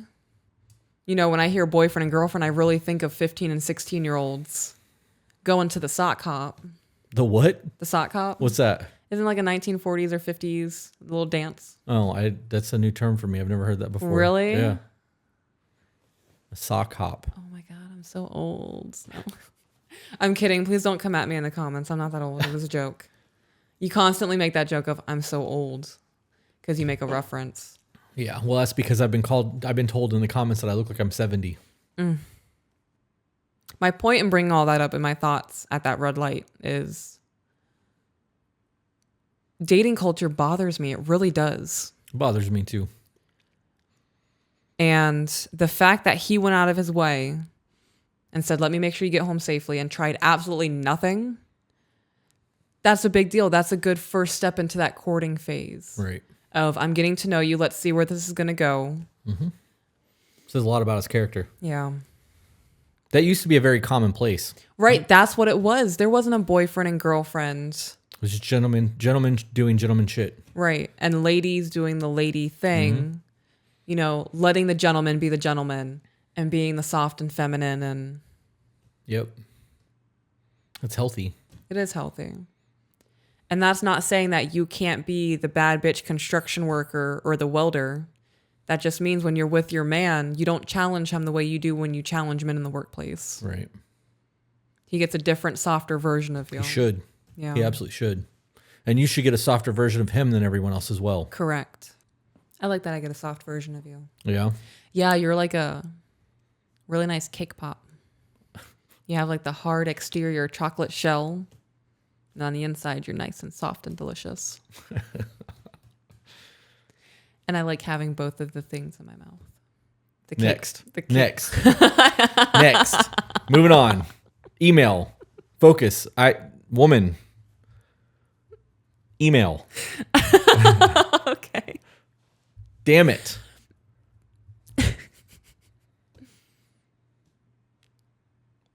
Email. It's so hard. I can tell. I love teasing you so much. I know you do. Okay. Over the course of knowing him, it is clear he has a traditional relationship value. Love that. I wouldn't go as far to say a fully traditional man, but he definitely holds a masculine role. I wonder what fully traditional versus kind of traditional looks like. I don't know, we'll see. For example, always opens the car door for me, refuses to let me pay for anything, even when I have suggested the activity. He is typically up for work before myself, so will either always send a good morning text, or if he has stayed over / I have stayed at his, will wake me up with a cup of tea or leave the bits of drink assembled by the kettle just awaiting the hot water. Though that's super dope. The next level of evolution here is you getting up before he has to get up and make breakfast for that man. Yeah. That shit goes a long way. It does. It doesn't have to be a daily thing either. Right. You know, if every Saturday night he spends the night and he doesn't have to work Sunday mornings and you don't have to wake up before him and cook him breakfast. Yep. You know, you know that a woman can dictate a man's day. Yes. Within the first 15 minutes of the day, based off the interaction. I am fully aware that there are men that wake up 5 minutes before they have to leave, get dressed, and walk out the door, wiping eye boogers out of their face, going to get coffee at the gas station to get their day started because they want as much sleep as they can get. But for the most part, the interactions that you have in the morning is going to dictate your entire mood. So if I was going to work and you and I had conflict, I'm treating everybody like shit all day because my days start off in a combative mindset. But if you and I have a dope morning and I feel loved and appreciated and I leave and I'm on cloud 9, how do you think the rest of my day is going to look? Should look pretty good. I'm going to treat everybody like I'm on cloud fucking 9 because of my interaction with the person that means the most to me. Those small things go a long fucking way. It's no different than saying thank you for doing the dishes or thank you for working. Right. Gratitude. And that can go both ways. Yep. You know, men, when you get home and your wife is a stay-at-home wife or a stay-at-home mom and she's had a rough day, your first 5 or 10 minute interactions of you coming home could change the course of her night. Mm-hmm. And you know if your woman's having a bad day, she's told you about it. Yeah. There's a good possibility if she's a stay-at-home that you talked on the car on the way home on the phone. And if she's like, man, I'm having a really fucking hard day today, be like, cool, we're going to DoorDash when I get there. You don't have to cook tonight. Like, I got you. Or even stop and just pick up something and come home. You fucking know what your woman eats. Yeah. Oh, well, she added, when I'm at his place before I leave, typically I change the bed sheets and give a quick tidy. Love that. That small act of service goes so fucking far for people. On the odd occasion I am up before him, I will have his lunch ready for him to just grab in the morning. None of which he has ever asked me to do, but is always thankful as it saves him time and makes him feel like a weight has been lifted. Yep. Even if ever so slightly. That shit, ladies, you don't fucking get it. That's it. That's dating. Yeah. You carry this over into long-term relationships or marriage, you're fucking golden. Yeah. This is why you and I still have what we have, because I still do the things and you still do the things that we did when we were trying to wow each other over. Well, yeah, because I don't want you to ever look at me and be like, why?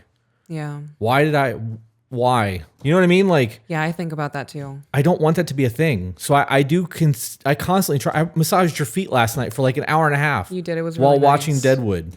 I'll hold your feet and play on my phone. Mm-hmm. I massaged your feet while watching TV last night just because those moments fucking matter. And like, you knitted. Mm-hmm. We weren't talking about it. There was no like, hey, thanks for the foot rub. Like, I knew you appreciated what was happening. Oh, no, I did say, I was like, that feels really good. Right. And that was it. That's all that was needed. I knew you were enjoying what I was. It did it. Oh, that one? Yeah.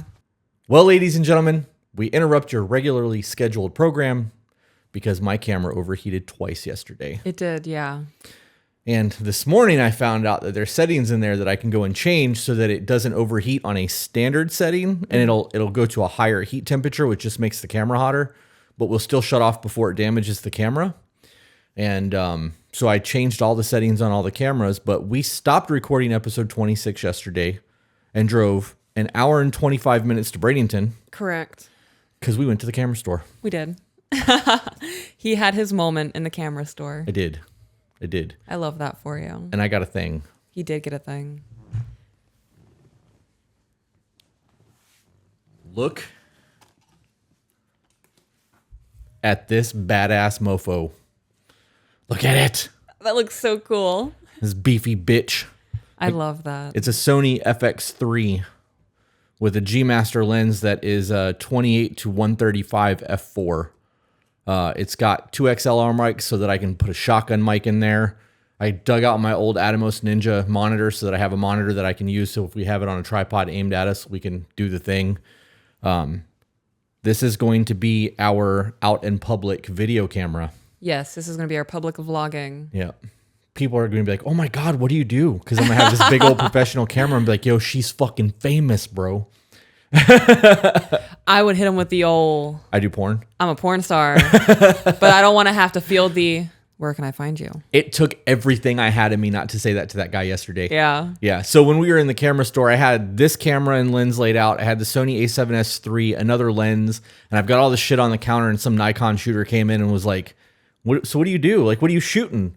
And I was like, we have a podcast. It took everything I had not to be like, we do porn. Yeah. Because that instantly shuts down conversations. It really does. It shuts people up. Yeah. Because when people are like, hey, you look really familiar, I always hit them with, I'm a porn star. Yeah. Because it shuts them up. Mm-hmm. I should have done that yesterday, and I didn't because I wasn't feeling the greatest. But I am so excited right now. I have wanted a pro level video camera for over a decade. And here you are. I never just could justify spending the money on it. There's $9,500 right here. Yes. Minus the microphone, which is paid for. That's part of the $9,500. But I could never justify spending that kind of money because it was always a hobby. And almost $10,000 is a lot to spend on a fucking hobby. It is. But because we want to do B-roll stuff and we want to do vlogs outside, and like I got a really high-end microphone, I will have everything needed to like live that video dream. Yeah, you're living your YouTube life. And Anna, and we're so fucking close to a button. Bro, we hit 71,000 last night before midnight. Right, we hit 70,000 yesterday morning. At 7 a.m. And then 7 minutes before midnight, we hit 71,000. I was in bed refreshing that motherfucker. Yeah. Because I checked it at like 11:50, and I was like, all right, where are we at? And it was like 3 away. And I'm refreshing. And then it hit it. And it was like 2 away. And I'm like, oh, it might happen. And I'm refreshing. I'm getting so fucking excited. And like 2 minutes went by and it was like 71,001. I was like, damn it, I missed. We hit it. Because like I was waiting for the zeros. Yeah. Because I always try to catch that like benchmark. Right. I was fucking stoked. I almost woke you up. I'm surprised you didn't. I thought you would have. Yeah. Almost woke you up. And then we woke up this morning and we were another 300 ahead. Yeah. I really believe that by the end of this month, we're going to be at 75,000. I think. Yeah, we're going up about 1,000 a day. Yep. And if we continue on the trajectory that we are on, 100,000, that YouTube play button may happen by the end of June. How fucking insane is that? That is crazy. I have wanted one of those buttons for more than a decade. Yeah. Yep. I like that I can be a part of achieving your dreams. You said that in the beginning of all this. Yeah. In the very beginning of all of this thing, you were like, I get to watch as you like chase your goals and hit them and get the things that you've always dreamed of having. And it's so fucking exciting for me and blah, blah, blah. You know that we would not be doing this without you. Like this whole thing would not work without both of us. Yeah. So even though I'm very excited about my new camera and I'm very excited about the YouTube play button, I'm not delusional. I know that this is an us thing. And though I get new toys and you get new plants and like we get our shit, I'm fucking on cloud 9 right now. Yeah. And I'm going to take the little me victory because I got one thing that I've always wanted and I'm almost to the other thing that I've always wanted. Yeah. Yesterday was a really big, it was a dope moment for me to watch for you. Yeah. And being able to see you show it off. I don't understand anything about that. This motherfucker's a beast. I believe it. It definitely looks beefy. If it challenged me in a fight, It's heavy too. I bet it is. The touch screen on the back will let me focus while recording. So like and it'll track. So if I'm zoomed out at 28 and I focus on your eye and zoom into you, it'll keep that focus the whole way in. So like I can get a wide screen shot. Like when we go look at plants with John, I can get on your eye, hit the button so that it tracks your eye as you're moving around, and I can zoom in and it'll keep that focus the whole way through. That's insane. Yeah, and if I want to focus on John while you're talking, I can literally just touch his face and it'll go and focus right on his face. I'm fucking stoked, dude. That is crazy. I'm stoked. I was standing there talking to Michael at Johnson Photo Image in Bradenton. If you guys live in Florida, that's one of the last like big camera stores that I'm aware of. And you get to touch stuff still versus just buying it online. And it does cost you a little bit more. You're going to get taxed for retail, but you get to actually physically touch shit. And I had the A7 III on the counter or A7S III. And I was like, all right, I know this. And I know this lens and I know all these things. And I was like, but I'm not very familiar with this. And I was like, but I want it. But I want you to sell me on it. And he did. He did. Yeah. He was taken aback by that too. Yeah. He was like, did he just ask me to sell him something? Like... And he did a really good job. The first thing he showed you was that zoom in feature. And you were sold on the zoom in feature. I really was. He kept going and I was like, it almost took everything in me to go, you can stop. Yeah. He's going to get it. I genuinely enjoy those guys. Skip works there. And Skip has never been unhappy to see me when I walk in the store. It makes me feel like I matter to their store. I love his glasses. Yeah. Every time we walk in, I look at his glasses. I'm like, I wish I could pull something off like that. Yeah. I think his beard adds into the effect of the glasses. Yeah. Yeah. They're good people. Yeah. So yeah, if you guys live in Florida, or you're in the Southwest Florida area and you want camera equipment or you're curious about photography, they do classes there. And they will let you hold the cameras. They're behind the case. Like obviously they got to pull it out, but they'll take you out front and show you how to use the camera. They'll show you the lens specs. Like it's fucking dope. That hospitality. I was gonna say it's really nice customer service. Right. It's dying because everybody's shopping online now. Yeah. And the instant gratification is that I can go to the store and get this shit right now, or I could save a couple $100 maybe. On that, it probably would have been a couple $100. But I wouldn't have gotten sold on it. I would have bought something not knowing what I was getting if I bought that. I got to be honest, I would have just ordered the A7S III if I would have bought it online. I would have saved myself a lot of money, but I wouldn't have had that big badass camera. Right. I am so fucking stoked to go shoot. There's a very strong possibility that the next 2 or 3 times we go do photography, you're going to be shooting and I'm going to be fucking videoing. What if this is the next evolution of your photography passion? I didn't even think about that. You know that I really did. I have video sliders, like all the lighting and everything I have is for video. I know, I've seen the videos you've taken for the shop. I really wanted to do that. I have so there are a couple YouTubers that I'm a fan of, and like the way Peter McKinnon shoots, like he created his own little style and people have replicated it. And there are a couple other people that do B-roll stuff and like that's all their videos are. But they also do product photography and make commercials, and the B-roll shit is hobbies for them. It's just their passion products. And I started trying to do that. And like I did one for Uncle Nick's Pizza. I did a couple for the tattoo studios.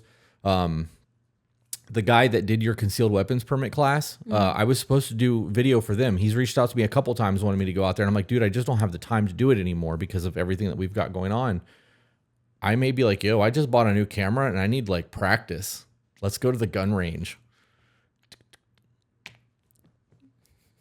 Can I come when we go to the gun range? Of course. Okay. Of course. I wanna go shoot. I would want to film you being the one shooting, giving you the instruction, me behind the scenes doing everything. It'd be gangster. Hell yeah. I'm all down for experiences. Yeah. If I get to have experiences and you get to record and do your videographer dream, fuck yeah. Yeah. It'd be gangster. I feel like that's a win-win for both of us. Yep. Were you about to say something else? Because I'm about to change topic. No. I have to turn this over because that blinded the shit out of me. We got the price back on the whiskey shelf last night. We did. And part of me really wants to just pull the trigger on it because it'll be done. Like it'll be the right thing. It'll be what I wanted. It'll just be really fucking expensive. But once and it's done, I won't have to worry about it anymore. And if I am going to interrupt you before you keep going. I'm going to be honest. I think you should just spend the money on it. Yeah. I think the chairs and the podcasting room is a really great example of you should just do what you want the first time.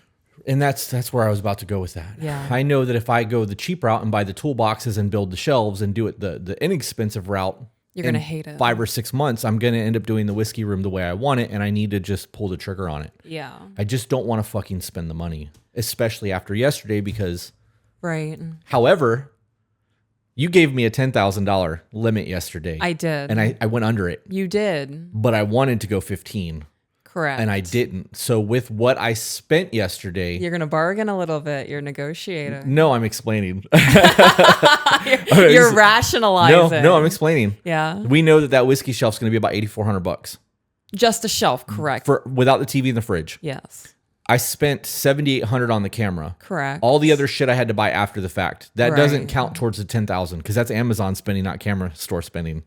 Right? Okay. So and you did already have the little monitor. I did already there. have some of it. Okay, Right. yeah.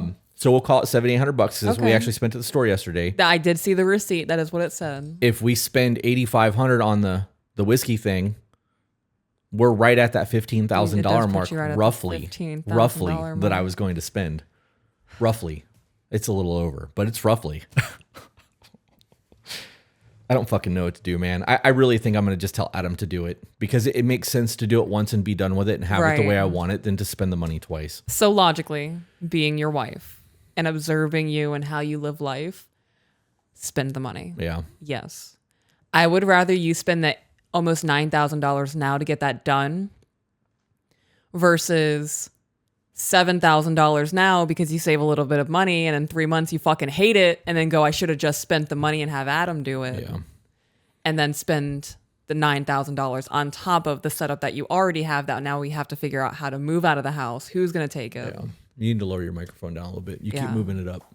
I feel like I can't hear myself in my headphones. It's well, I can turn your headphones up if it'll keep you from moving the microphone up like that. Because when you put the microphone in front of your face, it focuses on the microphone and not your Not my face. face. Right.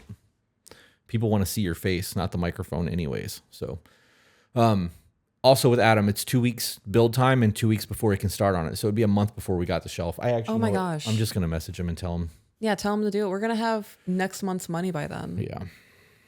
You can allocate whatever funds you need. While you're doing that, we received an email that's titled, Should traditional gender roles be enforced between a mother and son? That's fucking weird. That's disgusting. That's really weird. Yeah.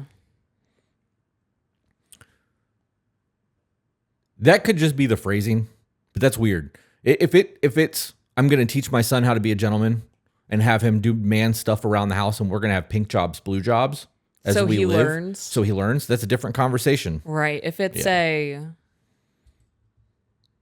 I don't know. That title makes me uncomfortable. I'm anticipating that email now. Yeah.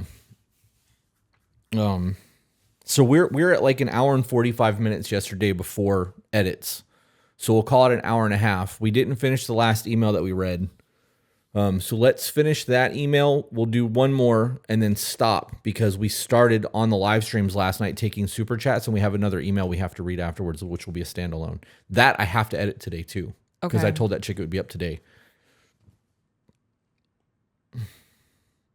It's fucking crazy to me that this is all doing what it's doing. It's the first time I've ever been able to buy something for one of my hobbies and it be paid for by my hobby. Like, Right, yeah. Even when I was doing photography as for a living, I was in a deficit. Like I never like really got into the black on that. I was always in the red because I was paying for everything out of pocket while trying to build that business. Right. And even though I was getting paid big money to do shoots, I had almost $100,000 in fucking camera gear on top of a studio, on top of the rent, on top, you know what I mean? So like I never quite got into the black with all of that shit. So this email, if I'm recalling correctly, the one that we got interrupted with yesterday because the camera just died. They met at a bar. He walked them home. Gentleman guy. Yep. Didn't try any shit. That was the one. Okay.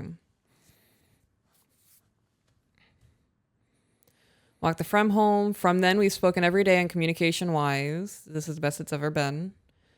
Also, the least anxious I've ever been when talking with someone because of clarity we both give each other. I think that's where we ended yesterday because we were talking about how she subconsciously knew she was safe. Right. So just a refresher, she has not included how long they've been together. I do want to make sure, though. On your podcast, great deal. I work full-time. I'm single, however, I'm seeing dating somebody. Okay. Over the course of knowing him, it is clear he has a traditional relationship values. I wouldn't go as far to say fully traditional man, but he definitely holds a masculine role. So we read that yesterday because you said, how can you be kind of traditional? Right. Okay. So he does things for her in the morning. She does things for him in the morning. Super healthy so far. Oh, yeah, we talked about that too. Right. Over the last few weeks, I've had a few medical issues. He was fully aware of the medical problem I was having as I spoke about it, and he wanted to help where he could. He took in total 3 days off to help me attend appointments as he did not want me driving myself there and back. He also wanted to make sure in the evenings I was safe and not alone while in moderate pain. He also helped care for my dog and maintain my household bits during this period, as well as because physically I was struggling.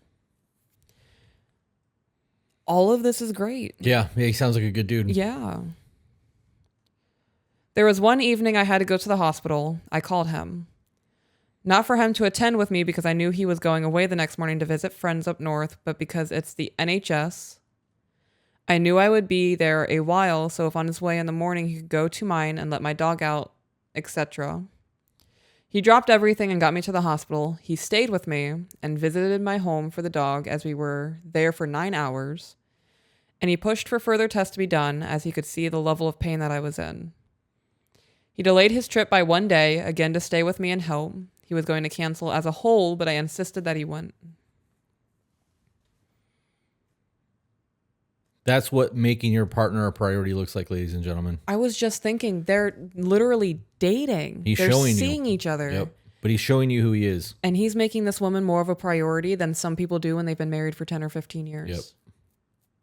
I also love that she didn't play up the whole, I'm sick, I need your attention. Yep, me too. Yep, there was no victim shit there. Right.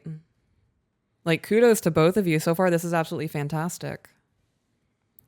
Since recovering, I have wanted to do something nice for this man. My love language is many things, but gift giving is high up there. I feel that. I know he enjoys alone time, and I know he needs to decompress from time to time as his job is stressful.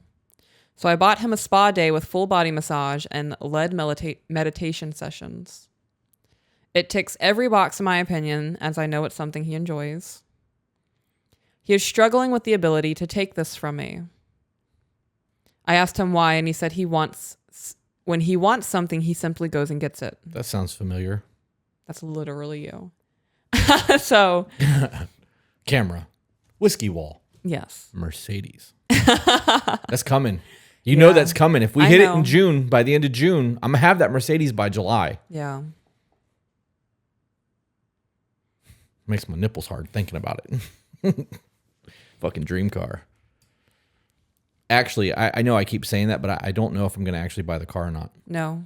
Because the Jeep does so much that I need it to do. It checks so many boxes that even though it doesn't have the luxury of the car that I want, and it's not the car that I want, it fucking does what I need it to do. Right. It has the luxury because it's the Summit Edition Grand Cherokee, but it also has 4x4 capabilities, and I can fucking throw shit in the back of it, and I don't care if I ruin it because it's a fucking Jeep. Mm-hmm. Anyways. We'll see. Maybe we'll get a third car. Yeah. Yep. People typically do not buy him gifts unless it is his birthday or Christmas. He also said he thinks it's his male ego stopping him from being able to accept it. He says, I go above and beyond for him already. I know I cannot force a person to accept gifts. However, is there a way I could phrase this or present the idea that won't hit his more traditional or masculine urge to decline because he feels it should be him looking after me? She already answered her question in this email.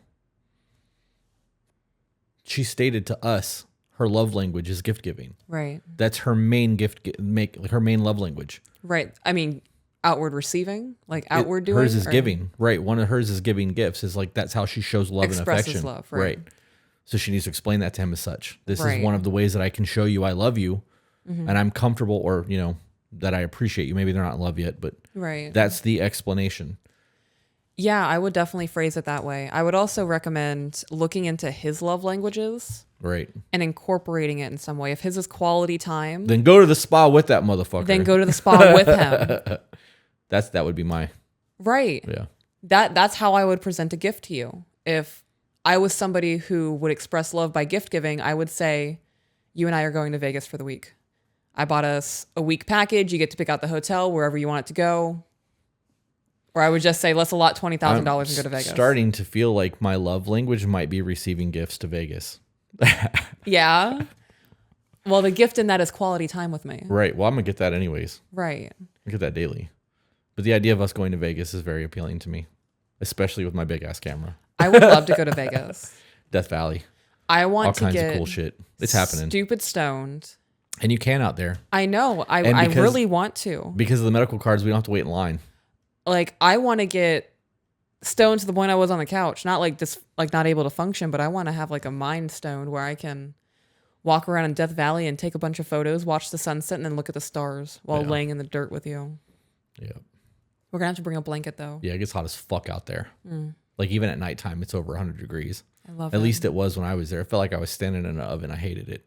Pictures were dope as shit, though. I want to bask in the sun in the desert. Yeah. I want you to take a photo of me. Oh my God. I just had a whole vision, and now this is going to have to happen. We need to get a big, giant, flowy dress because of the way the wind blows out there. That would be gangster. You and I went two totally different I know where directions. you went. Where did I go? You went naked. I did not. You so lie. that's a third thing I want to do. So, yes, I want nude photos in the desert now. And I want you to keep them in your wallet or on your dashboard or whatever you need to do. I want you to have those photos. Even if you don't want them, I want them. Okay. I want to do the flowy dress photo. And I want to do an absolutely chaotic photo of me posing like a lizard on a rock in the desert. Yeah, no, you're right. I didn't go there. That's not where my mind didn't go there at all. I'm going to do like the whole fucking like, quick looking around and shit. Yeah. All of it. It's funny. I might even have you get me one of me scuttling across the dirt like a bearded dragon. One leg up. Yeah.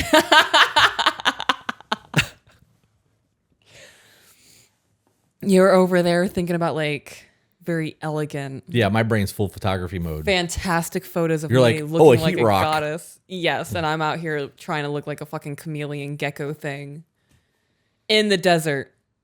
That's funny. Which is where that naturally occurs, and I just feel like that's fitting.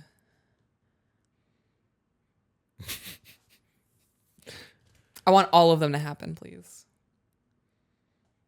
Should we go to Vegas in like the winter time? Is that the best time to go? It is, yeah. Yeah. October to December is the best time to go to Vegas. January, February. Because it gets cooler in the desert at the time. Right, that's what I was thinking. We have to, no matter what we do with Vegas, we have to schedule it around a new moon. So there's no like moon in the sky because you can see the Milky Way from Death Valley. Wow, okay. And you can take pictures of it if you can get out there at the right time. That's what I did last time I was there. I got Milky Way shots. I would love to do that. So astrophotography. Astro, whatever. Well, that's the end of that email. Oh, that was quick. That was it, yeah. Damn, that camera couldn't hold it off for like another 10 minutes yesterday. Let's do one more. Okay. Just so that I know for a fact we'll be over 2 hours. So I want to cover this: should traditional gender roles be enforced between a mother and son? You want to jump into that then? Yeah. I mean, it just came through. It's skipping the line, but... So this did not just come through. Oh. Whatever. Okay. I'm easy. Don't do that. There's your answer. Hi, I've been enjoying your guys' content for a little while, and I consider both of you to have very valuable insights and wisdom. That being said, I haven't heard you speak on the subject I'm asking about here, and I would like to know what you think of it. I'm not completely caught up yet, so I hope my question hasn't already been asked. I appreciate the acknowledgement in that. Fuck. I clicked something and it's gone. Hang on. Okay. I appreciate the acknowledgement in that as well. It's something different, but it falls under the umbrella of traditional values. Normally, I wouldn't waste a stranger's time with my problems, but that's kind of your guys' thing, and I figured it might give you some unique content. Some information about me and my situation. I am a 21-year-old single male, and I've bought my first home a couple months ago. Oh, good for you, buying a home at 21 by yourself. That's a big deal. Taking the next step in life has been great, except for one major thing. Before moving here, I lived with my mom in a house that my grandpa owned. While living there, I paid most of the bills because my mom was unable to contribute very much financially. She has made and continues to make unwise decisions in her life, and she's now in her 50s relying on her son for a place to live. Ooh, that's a problem. That is a massive fucking problem. This is not where I saw this email going. I really thought it was going to be a her writing in and not a him writing in based off of what you said. I thought this was going to be like an outside perspective of I'm with a woman and she's like having this weird traditional relationship with her adult son. Wow. Cognitive bias, because we were not at all even close to the same thing and any of that, and we were both wrong as fuck. Cognitive bias is real, ladies and gentlemen.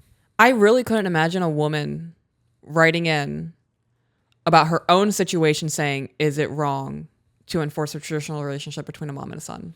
I don't think a mom who is in that situation would be cognitive enough to recognize that it could be wrong to be doing that. Right. Well, when you said that originally, I was like, ooh, gross. Right. I was like, but then I was like, what if she's a single mom trying to raise a gentleman and she's trying to teach him the gender roles and she's trying to teach them what a man's supposed to be and how. So she's going to cook dinner every night and he's going to maintain the yard and take care of the vehicles. And like, she's trying to teach that so that he knows what to look for in a woman in traditional values. That was where my mind went after I went, ooh, because there's not an actual relationship. It's a learning experience. I would have phrased that 100% differently then. Right. I would have too. Right. I would have too.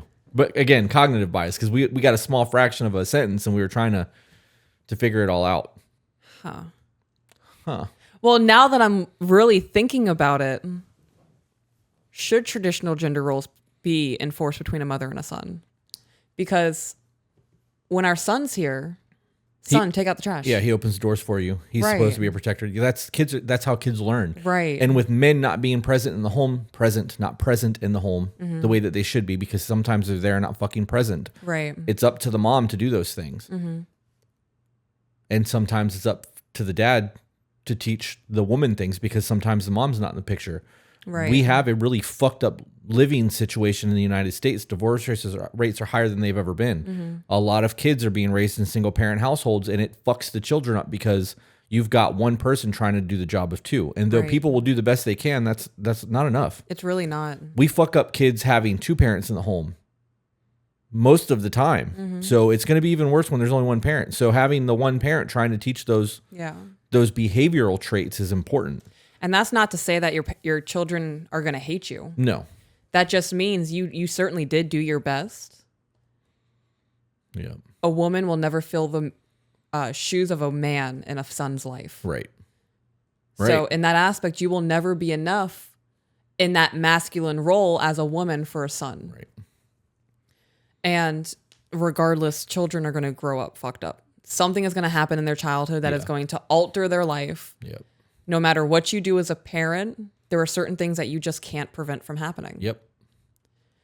So as a single parent, you can certainly do your best and your children can grow up with a different understanding of what life is. And they hopefully will not hold any resentment towards you. Right.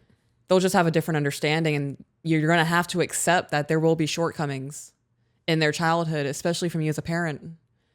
And a way to make that bond stronger is to acknowledge those shortcomings and apologize for anything that you could have done to hurt them in their childhood. Yeah. I think the biggest part in that too is also having a relationship with your children. Correct. We said, I don't know if we said it last night in a live stream or if we said it on this episode yesterday or if it was both, but on average, parents spend less than 40 minutes a day with their kids. Correct. That was last night. Yeah. It's fucking wild when you think about that. Doing homework, non-bath time stuff. Going back to the title of this email, you said the cognitive biases because you and I went two totally different ways with this. What does that say about the inappropriate relationships that we see in society between a mother and a son?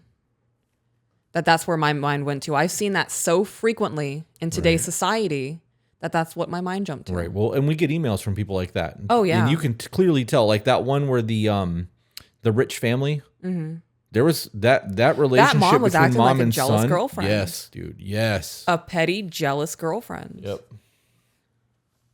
Yep. Y'all were wild. And all right, there's so much I could say about her, but I don't think it's relevant to my question or the theme of your guys' content. Okay.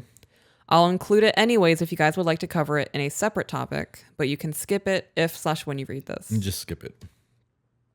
If it's not going to be relevant to the conversation, we don't need it.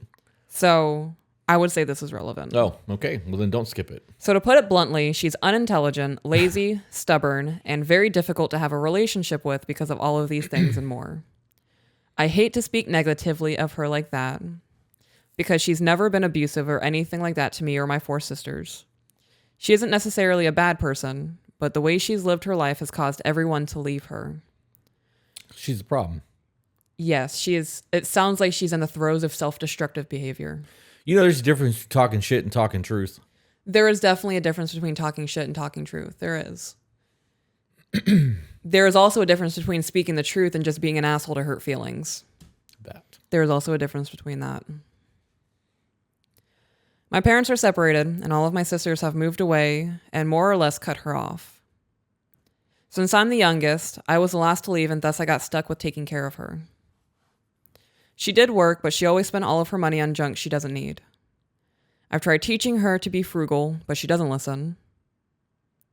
So before I read any more into this email, you are the child in this situation. Yep. Well, I mean, he's an adult now, but yes. Right. Yes. In this relationship, you are the child. It is not your responsibility to teach your adult mother how to be an adult. Yep. You are not her flotation device. You are not the water keeping her hydrated. You are not the food that's keeping her alive. She is her own 50-year-old adult human being with 5 children who at this point should know everything that you're trying to teach her. You're trying to show her how to be frugal with her money. Right. Yeah, she would have learned way by now if she had the capability of doing so. It is not your responsibility to make sure that she survives.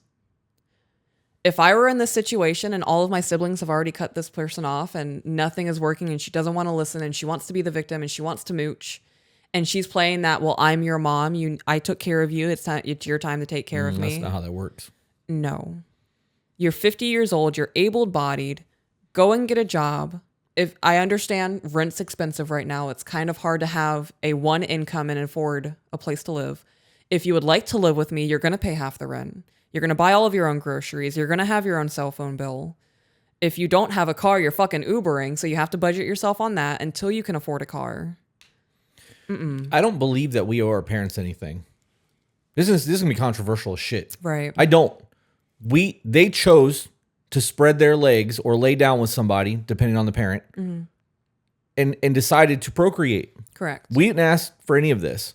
So Yeah. as an infant who is completely incapable of taking care of themselves, it is their duty to take care of the life that they brought into this world. Correct. The relationship that you develop with your parents as a young woman or young man in your, from like 10 or 11 up is going to dictate the relationship that you have with them for the rest of your life. Correct. And if they are decent people, when they start getting old, you're going to want to take care of them and you're going to want to do those things. Because they took care of you Right. the way that they should have coming into adulthood. And because you have a relationship with them. That is the way that should work.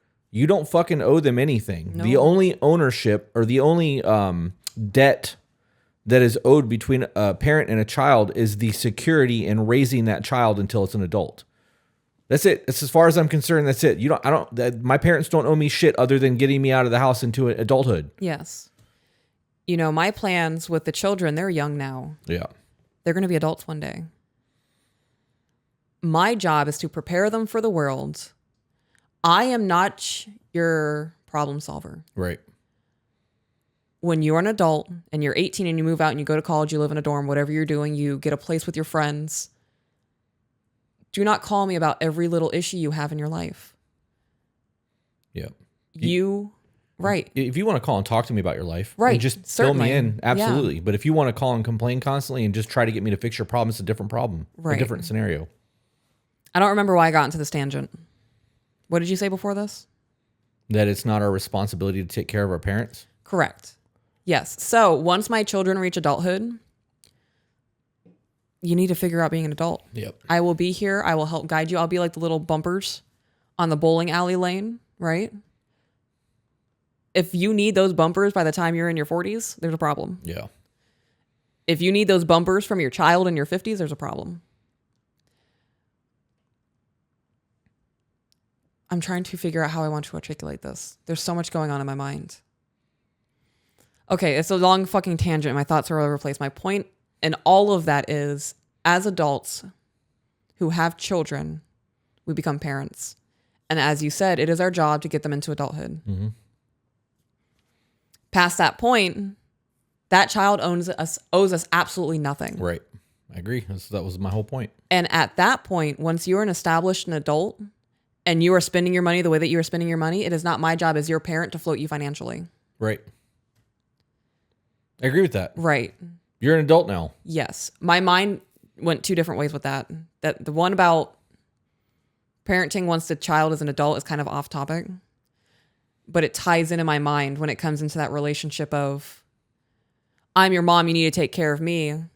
And I know children play that back and forth. Yeah. Well, you're my mom. You brought me into this world. You need to take care of me. Right. But once you're an adult, you're an adult. Right. I honestly think so I'll help my kids. Oh yeah, definitely. But I want them to exhaust all options and I want them to fail. The only way you're going to learn is when you fail. Yep. And I want them to fail and fucking panic. I just got the last notice on my power bill. They're about to shut my power off. What do I fucking do? Well, what are you going to do? Yeah. What are you going to do? Did you find a job yet? I want you to get to that struggle and then be like, okay, I got a job. Do you have an extra TV you can sell? Yeah. Yep. What'd you do with your money? Why are you in this position? You need to learn those lessons so that you don't repeat them. If somebody's there to bail you out every single time you get in trouble, there's no real threat to life. Oh yeah, no. You just go through life like everything is like somebody else is just going to fucking make sure you're okay. That's a delusion. It is. It fucking is. And what happens when those people die? I was about to say, once that delusion shatters and they recognize that they really only have themselves and nobody in the world is going to take care of them, Yep. They're going to fall into a massive depression. They're going to recognize that life is not what they thought it was. Their whole reality is going to be shifted. And at that point, that could happen when they're in their 30s, 40s. And in this case, she's fucking 50, thinking that she brought people into the world who are now going to have to owe their lives to her. Yeah, no, fuck that. She needs a very rude awakening, a very hard wake-up call. When I'm in my 50s, I do not expect my children to pay my rent. You don't have to. You got me. Right. If I were a single mom, if I was still a single mother and I never met you and I lived the rest of my life as a single mom and my children are on their own and grown and living their lives, they are living their lives. I'm not blowing their phones up every day and trying to make them have me be a part of everything that's going on. Yep. Live your lives. I'm going to live my life. I'm going to do whatever I need to do at work. Hopefully I would have been smart enough to start a Roth. And if you guys don't know what that is, you should look into a Roth IRA. Yep. As a woman who was a single mom, and if my life stayed on that trajectory and I was still a single mom in my 50s, no. I am not calling my children for anything. It is not your job to help me. It is not your job to pay my bills. And it is not your job to make sure that I'm not overspending my money and that I can pay my bills. Kids that do that and parents that do that are enablers. They really are, yeah. If this woman is a fuck up and she's got all these issues going on in her life and he's taking care of her, he's enabling her to live that life and be that person. Correct. Nobody will ever get on their feet if somebody else is holding them up. Right. Why do that work? I know I could have left her to be the adult that she is and figure something out for herself, but my heart was too big to do something like that to my mother. Even though I knew it was arguably the right choice. I truly do love my mother, but she's somewhat of a burden to me at this point in my life. How would you say you were? 21? Yep. You are a 21-year-old young man. You're single. Bought his own house. Bought your own house, right? You're doing the fucking life thing. You are doing things that a lot of people your age aren't capable of doing mentally. Yep. Because they are still stuck in the let's party, let's YOLO. He didn't have a choice. Right? Because he was taking care of her financially before this. So because of this situation, even though it's really shitty, you are 3 steps ahead of everybody right now. Imagine how much further you'd be if you cut her off. 10 years from now. Because she hasn't gotten her shit together and you still have this big heart and she's your mom, you're taking care of her. You could have passed up meeting your soulmate. Mm-hmm. You could have had a family. You could have traveled the world and do whatever your dreams are. Take a job in Germany doing whatever bullshit architect thing you enjoy doing. That's all speculation. Right. I'm making all of this up, but these are all possibilities that your mother is holding you back on. Do not neglect living your life because your mother wants to abuse this situation and abuse the love that you have for her. Yep. Yep. Gotta set those boundaries. Don't do that. We tell people in relationships to set boundaries. Yes. All relationships, not just intimate ones. Boundaries need to be set. This is not okay. We're not doing this. Right. Moving forward, I'm not doing this, and this. I love you. You're mom. You'll always be my mom. I'll always be your son. But these things are no longer in my wheelhouse for you, and you're going to have to figure your shit out. You're an adult. Yeah. When you think about it, relationships are what we put into them. Yep. And that includes family relationships. Right. You are in your family unit for 18 years of your life. You could live to 80, right? 18 years of your life is not even a quarter of that. So once you leave the family household and you start living your own life, all you have at that point keeping you tied to that person, because you're no longer financially dependent on them. They're not your therapist. All that's keeping you tied to that person is a relationship that you guys build together. That also applies to toxic relationships, It guys. really does. Yep.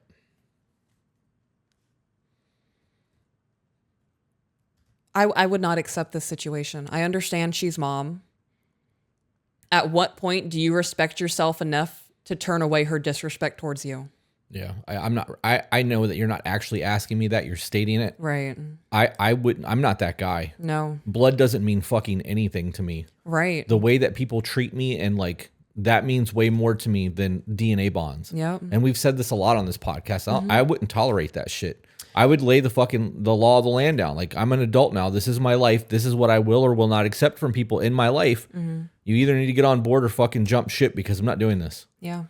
And I will cut you out like cancer and just fucking live my life and be happy doing it, because I don't have to deal with your nonsense anymore. Yeah. It doesn't mean that I don't love them. It just means that I'm not going to put my peace at risk for somebody else's bullshit. Right. It's not my responsibility. Yeah. You know, I have alcoholics in my family. Same. That I haven't talked to in decades. There's an odd every once in a while phone call. You know, when one speaks to one grandmother, you typically end that phone call with "I love you," right? Typically, when you have a good relationship with family members, right? I would say maybe it was like 6 or 7 months ago. I was on the phone with my grandmother first time in years. And I was like, okay, well, we're coming to the end of the phone call. What the fuck do I say? I don't know this woman. Yeah. You know, I have memories of you from my childhood. Who the fuck are you? Right. Like, I'm not going to say I love you to a woman I don't know just because we're DNA bonded. Yeah, right? I get it. Because at that point, that's a falsity. I am lying to you. Yep.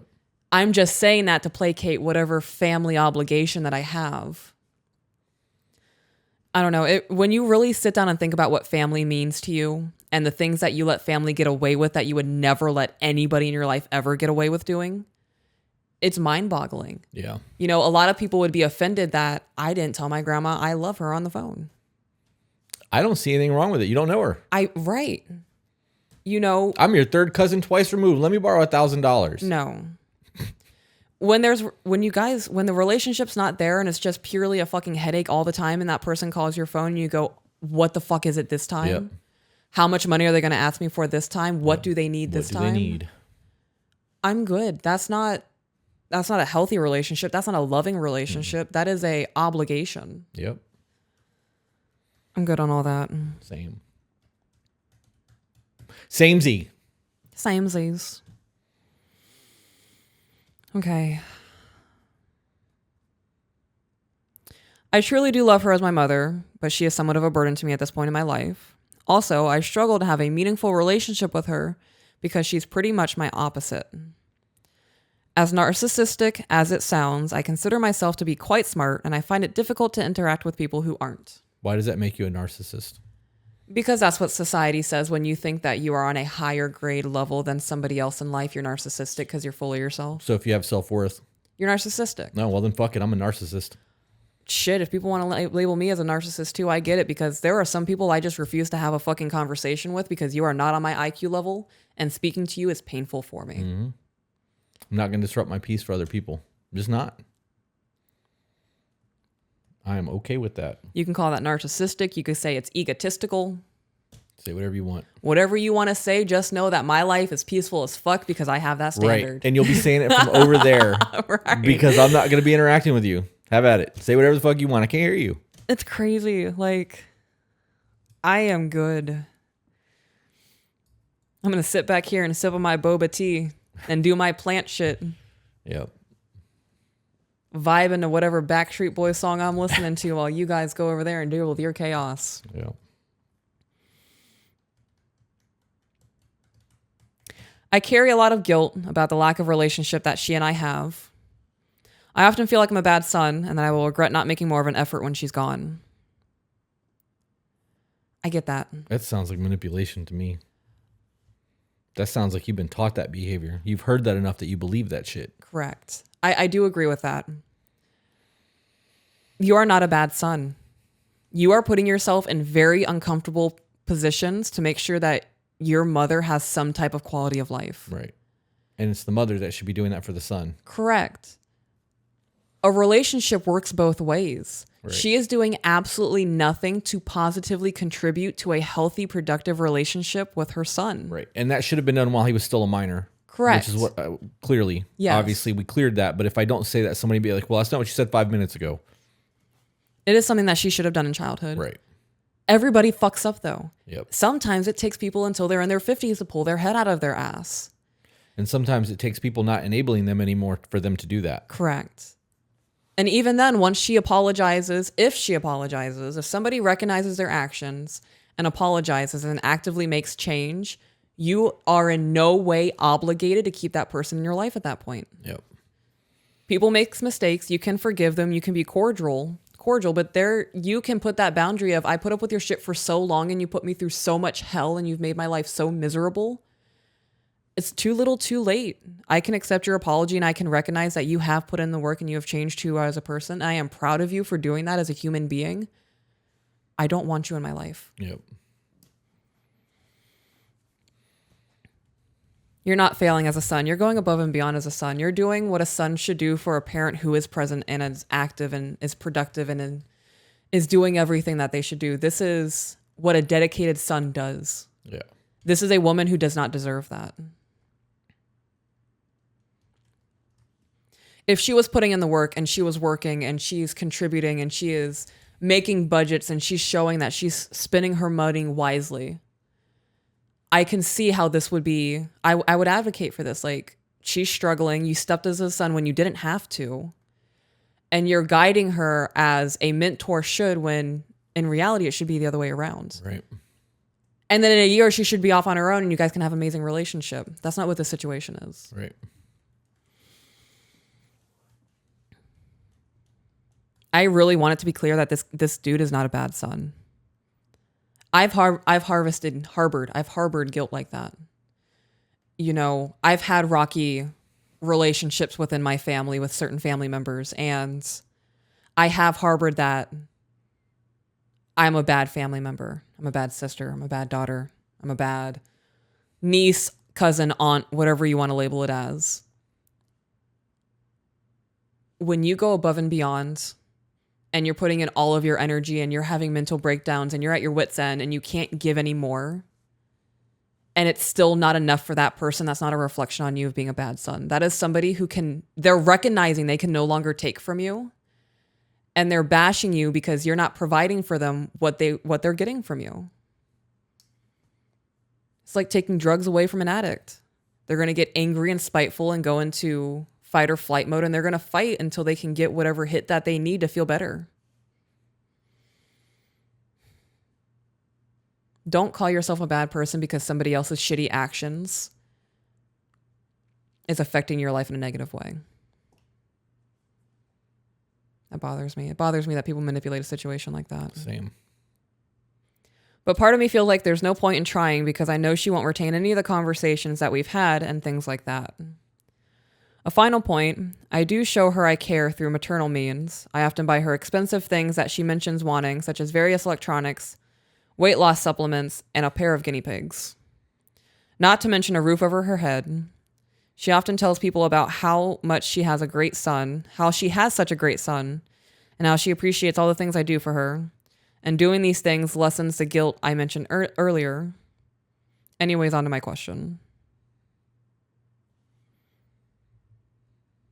Okay, so before we get into this question, if this is a situation of you going out and buying all these expensive things for her and that's the only time that she shows you off as her son because you went out and bought her $10,000 pair of earrings or whatever, and then you try to set boundaries and she shits on you and says that you don't love her and that you're a bad child and all of these things. Manipulation. Holy shit. Mm-hmm. If that's the situation you're in, I would stop spending a penny on this woman.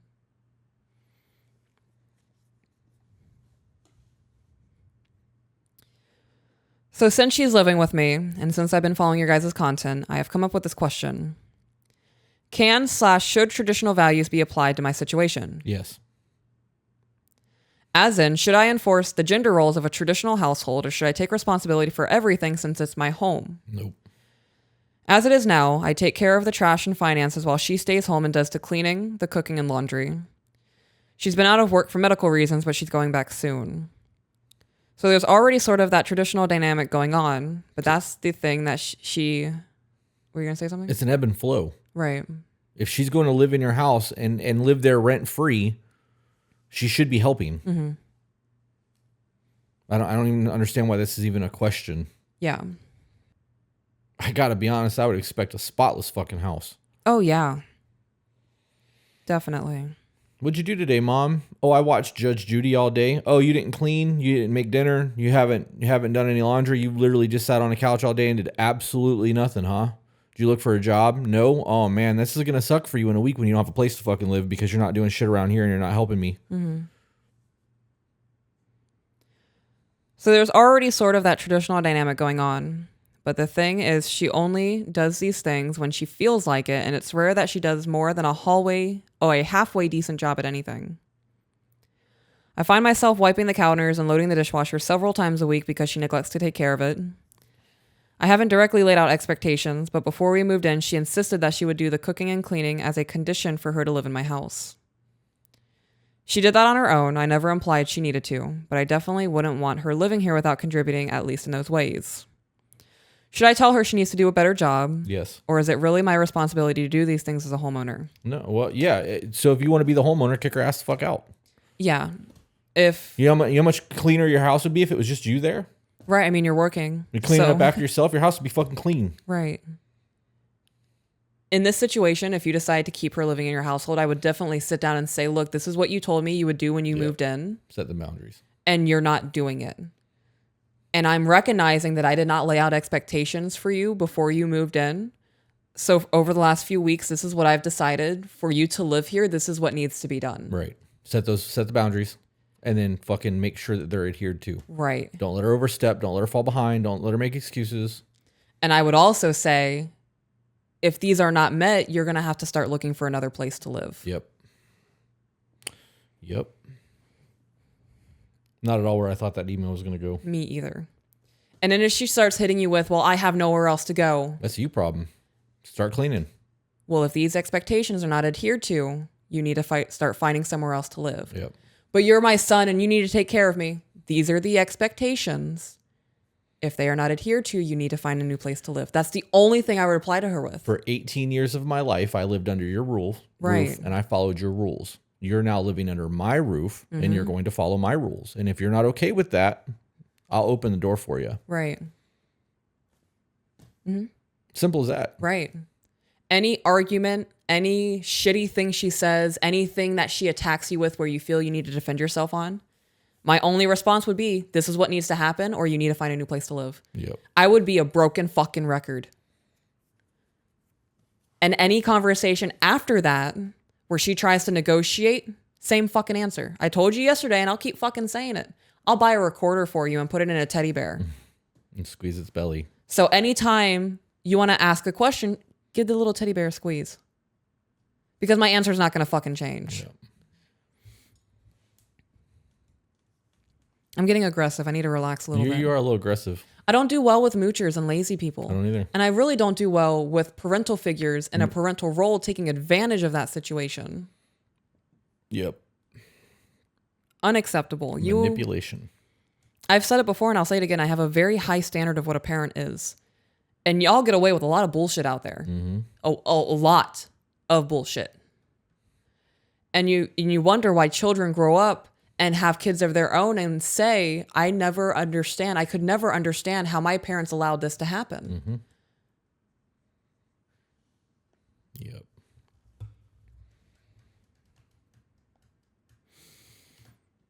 If the woman I'm living with here were my wife, I'd like to have traditional roles like you guys do, but I don't know if those values are applicable when it's my mom. Well, I mean, there's not going to be intimacy there. Right.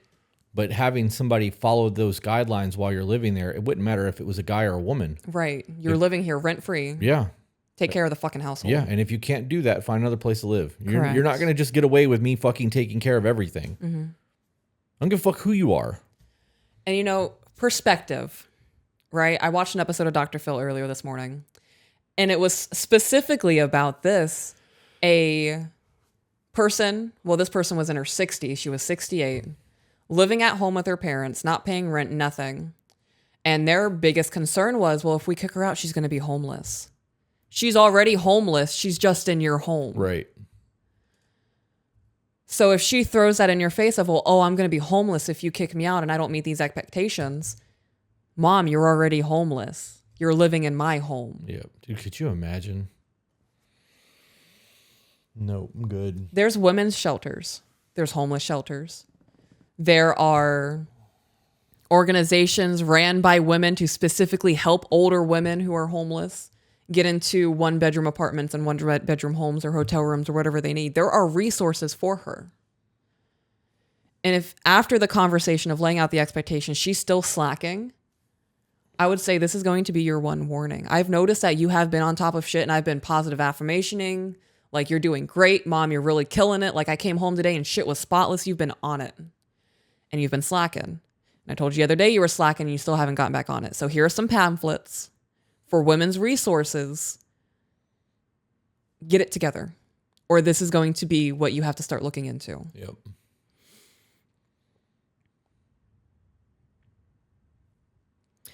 I don't mind doing some of the cleaning when I have to because it's my house after all. But on the other hand, she did insist that she would do it for me. But now, as I'm writing this, she suggested that we order fast food because she didn't take anything out for dinner. She does that often, and it's things like that that bother me. Another quick point that's worth mentioning is that she suffers from chronic pain and all of the other things that overweight people suffer from. I'm going to say this as somebody who was 320 pounds at one point. I was overweight. I was obese. As somebody I was fat. I have the photos to prove it. I have the people who were in my life at that time to prove it.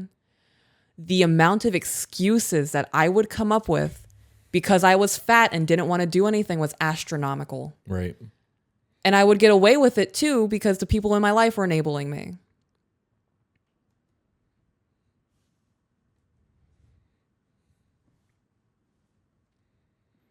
The point being that it can be difficult for her to move around and do housework for long periods of time or at all. I'm not sure that's a valid excuse or not, but again, she needs to contribute somehow. She needs to lose some fucking weight. She needs to lose weight. Stop buying fast food. If you are recognizing that your weight is inhibiting you from maintaining a quality house, from cleaning dishes, if you can't stand for more than 10 minutes to clean your dishes, there's a problem. Yeah. Can't play with your kids. Right. No. Can't run, can't hide, can't slide, can't do the fucking play thing with your kids. Right. If you can't vacuum a house and then go and wash dishes and wipe down the counters in a 30-minute time frame because your body hurts from you being overweight, that's a massive problem. It's your body telling you, hey, this isn't how we're supposed to live. Why would you be okay with that quality of life? Because it's easier to complain than it is to fucking take action. I've been obese as well. I'm still technically obese. I have been morbidly obese according to my BMI. My BMI, I was morbidly obese. Yeah. Yeah. I've put on 20 pounds and I've noticed a difference. Yeah. Like I'm sluggish. I feel gross. My things hurt. My knees are hurting a little bit more. My lower back is hurting me a little bit more. Mm-hmm. It's because our bodies aren't made to be like this. Right. So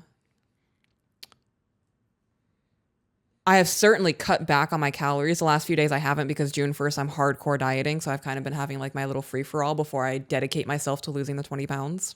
Yeah. As somebody who has struggled with my body weight my entire life, I have been over 200 pounds since 5th grade.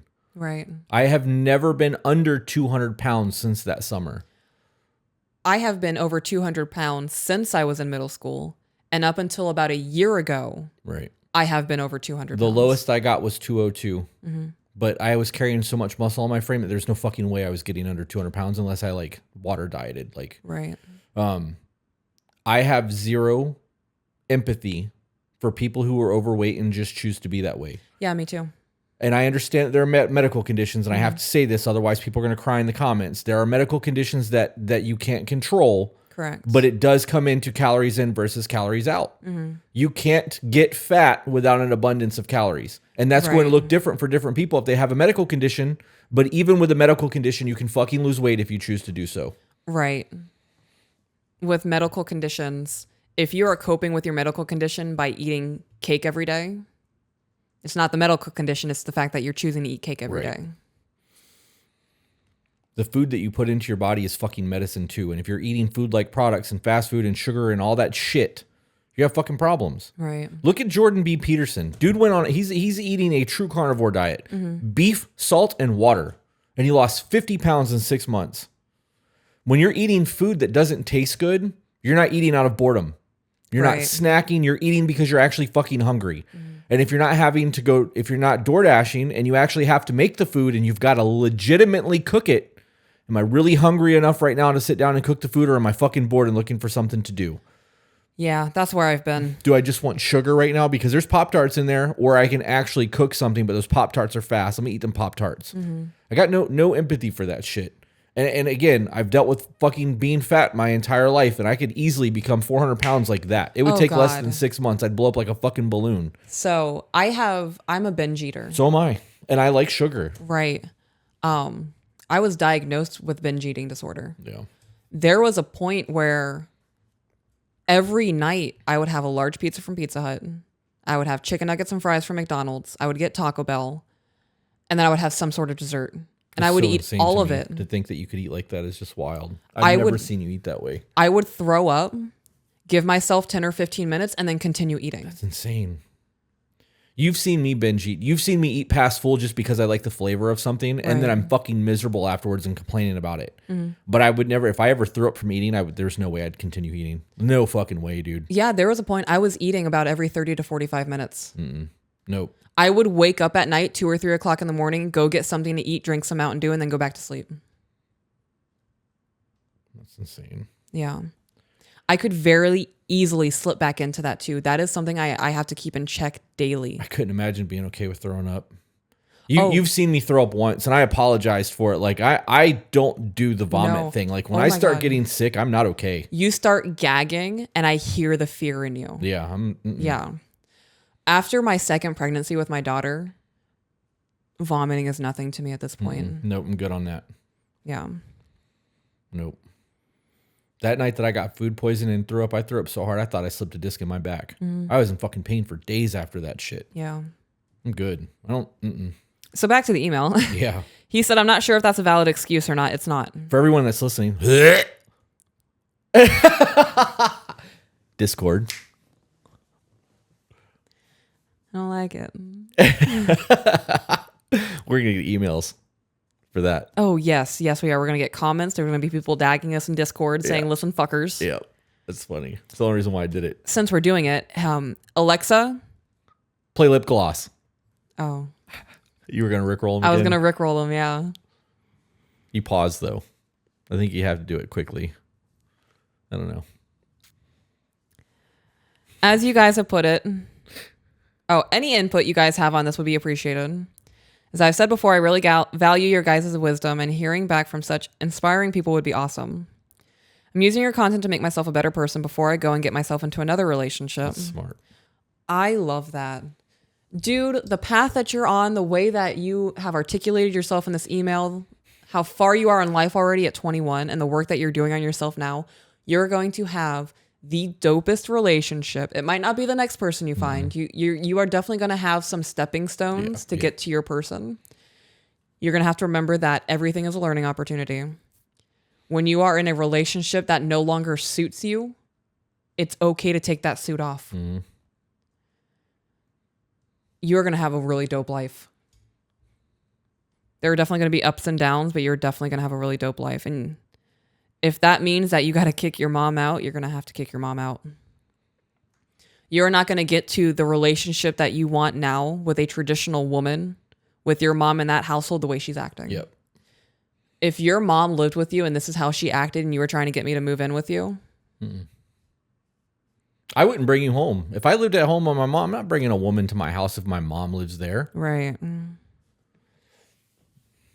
I don't know. We've had that discussion too, though. I know that it's okay for people to stay in their mom's house until they're fucking 50 now, and women are okay with that shit. I don't. Different breed, I guess. You want to see how long we've been recording for? No, let's call it, because Okay. I want to eat my sub that's sitting out there getting soggy with condiments on it. Okay. So we already answered all those questions. Is there anything you want to add for this podcast, or we're going to wrap up 26? That's it. That's the end of episode 26, guys. We got a new camera, answered all kinds of cool questions, and fixed the overheating issue, as it's probably been an hour and it hasn't shut off again. So Yeah. all the wins. Oh, I did think of something. So by the time you guys watch this, we've probably already hit 1,000 people on Patreon. Probably. I am so stoked about that. We hit 10 people on Patreon, and when we hit 10 people, I lost my mind. Yeah. We had 100 people, and we were like, holy shit. Yeah. There are 100 people who are willing to pay monthly to hear what the fuck we have to say. And now we're about 1,000. Yeah, we're 27 away from 1,000. But this, no, 17 away from 1,000 We are this morning. 17 away from 1,000 people. And over 600 of those 1,000 are in the Discord. Yep.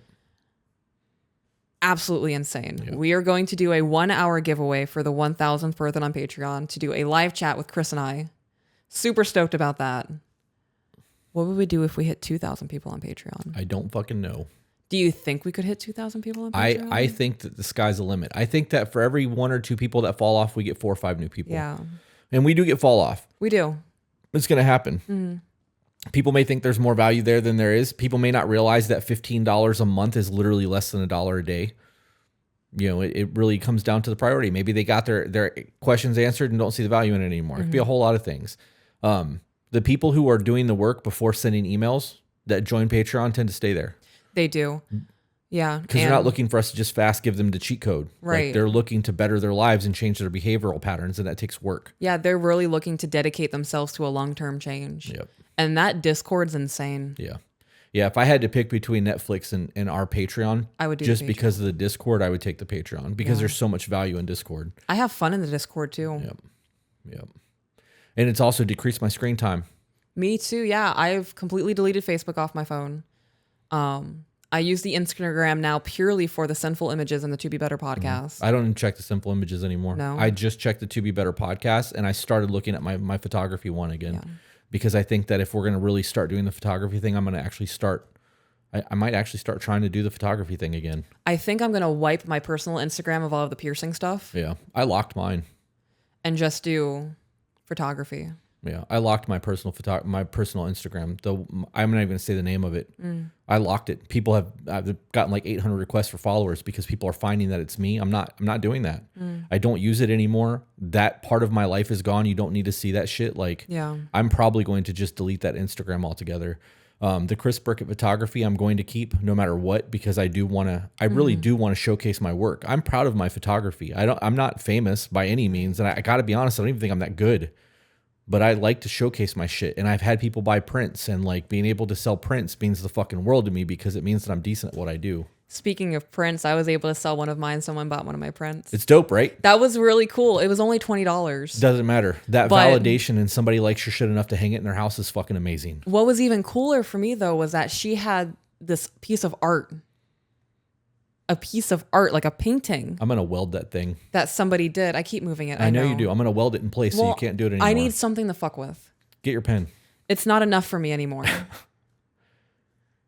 I'm gonna need to buy a fidget something. I'm gonna put an electric charge on that, and every time you touch it, it'll shock you. I'm gonna give you the dog shock collar treatment. It's not gonna do what you want it to do.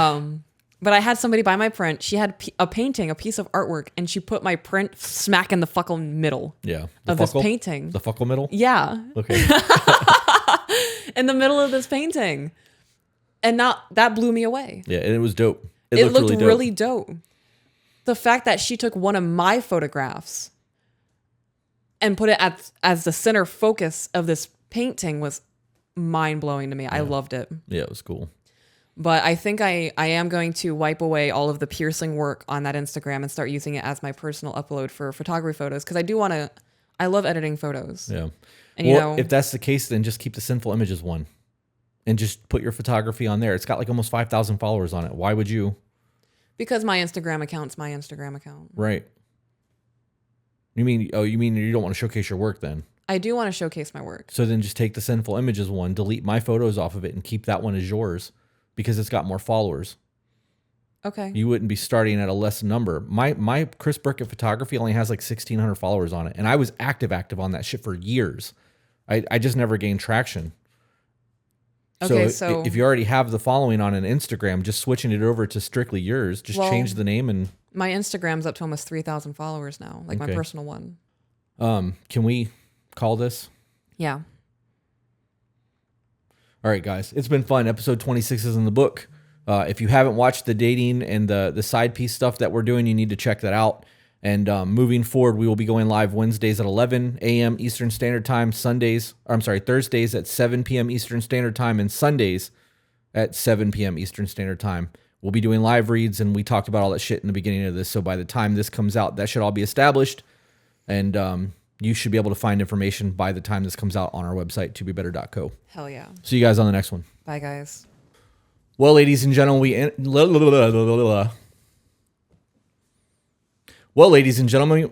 why can't I say gentlemen? Well, ladies and gentlemen, we interrupt your regularly scheduled... Dude, I cannot talk today.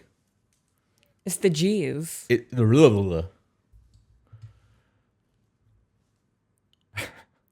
Well, ladies and gentlemen, we interrupt your regularly scheduled program because my camera overheated twice yesterday. It did, yeah.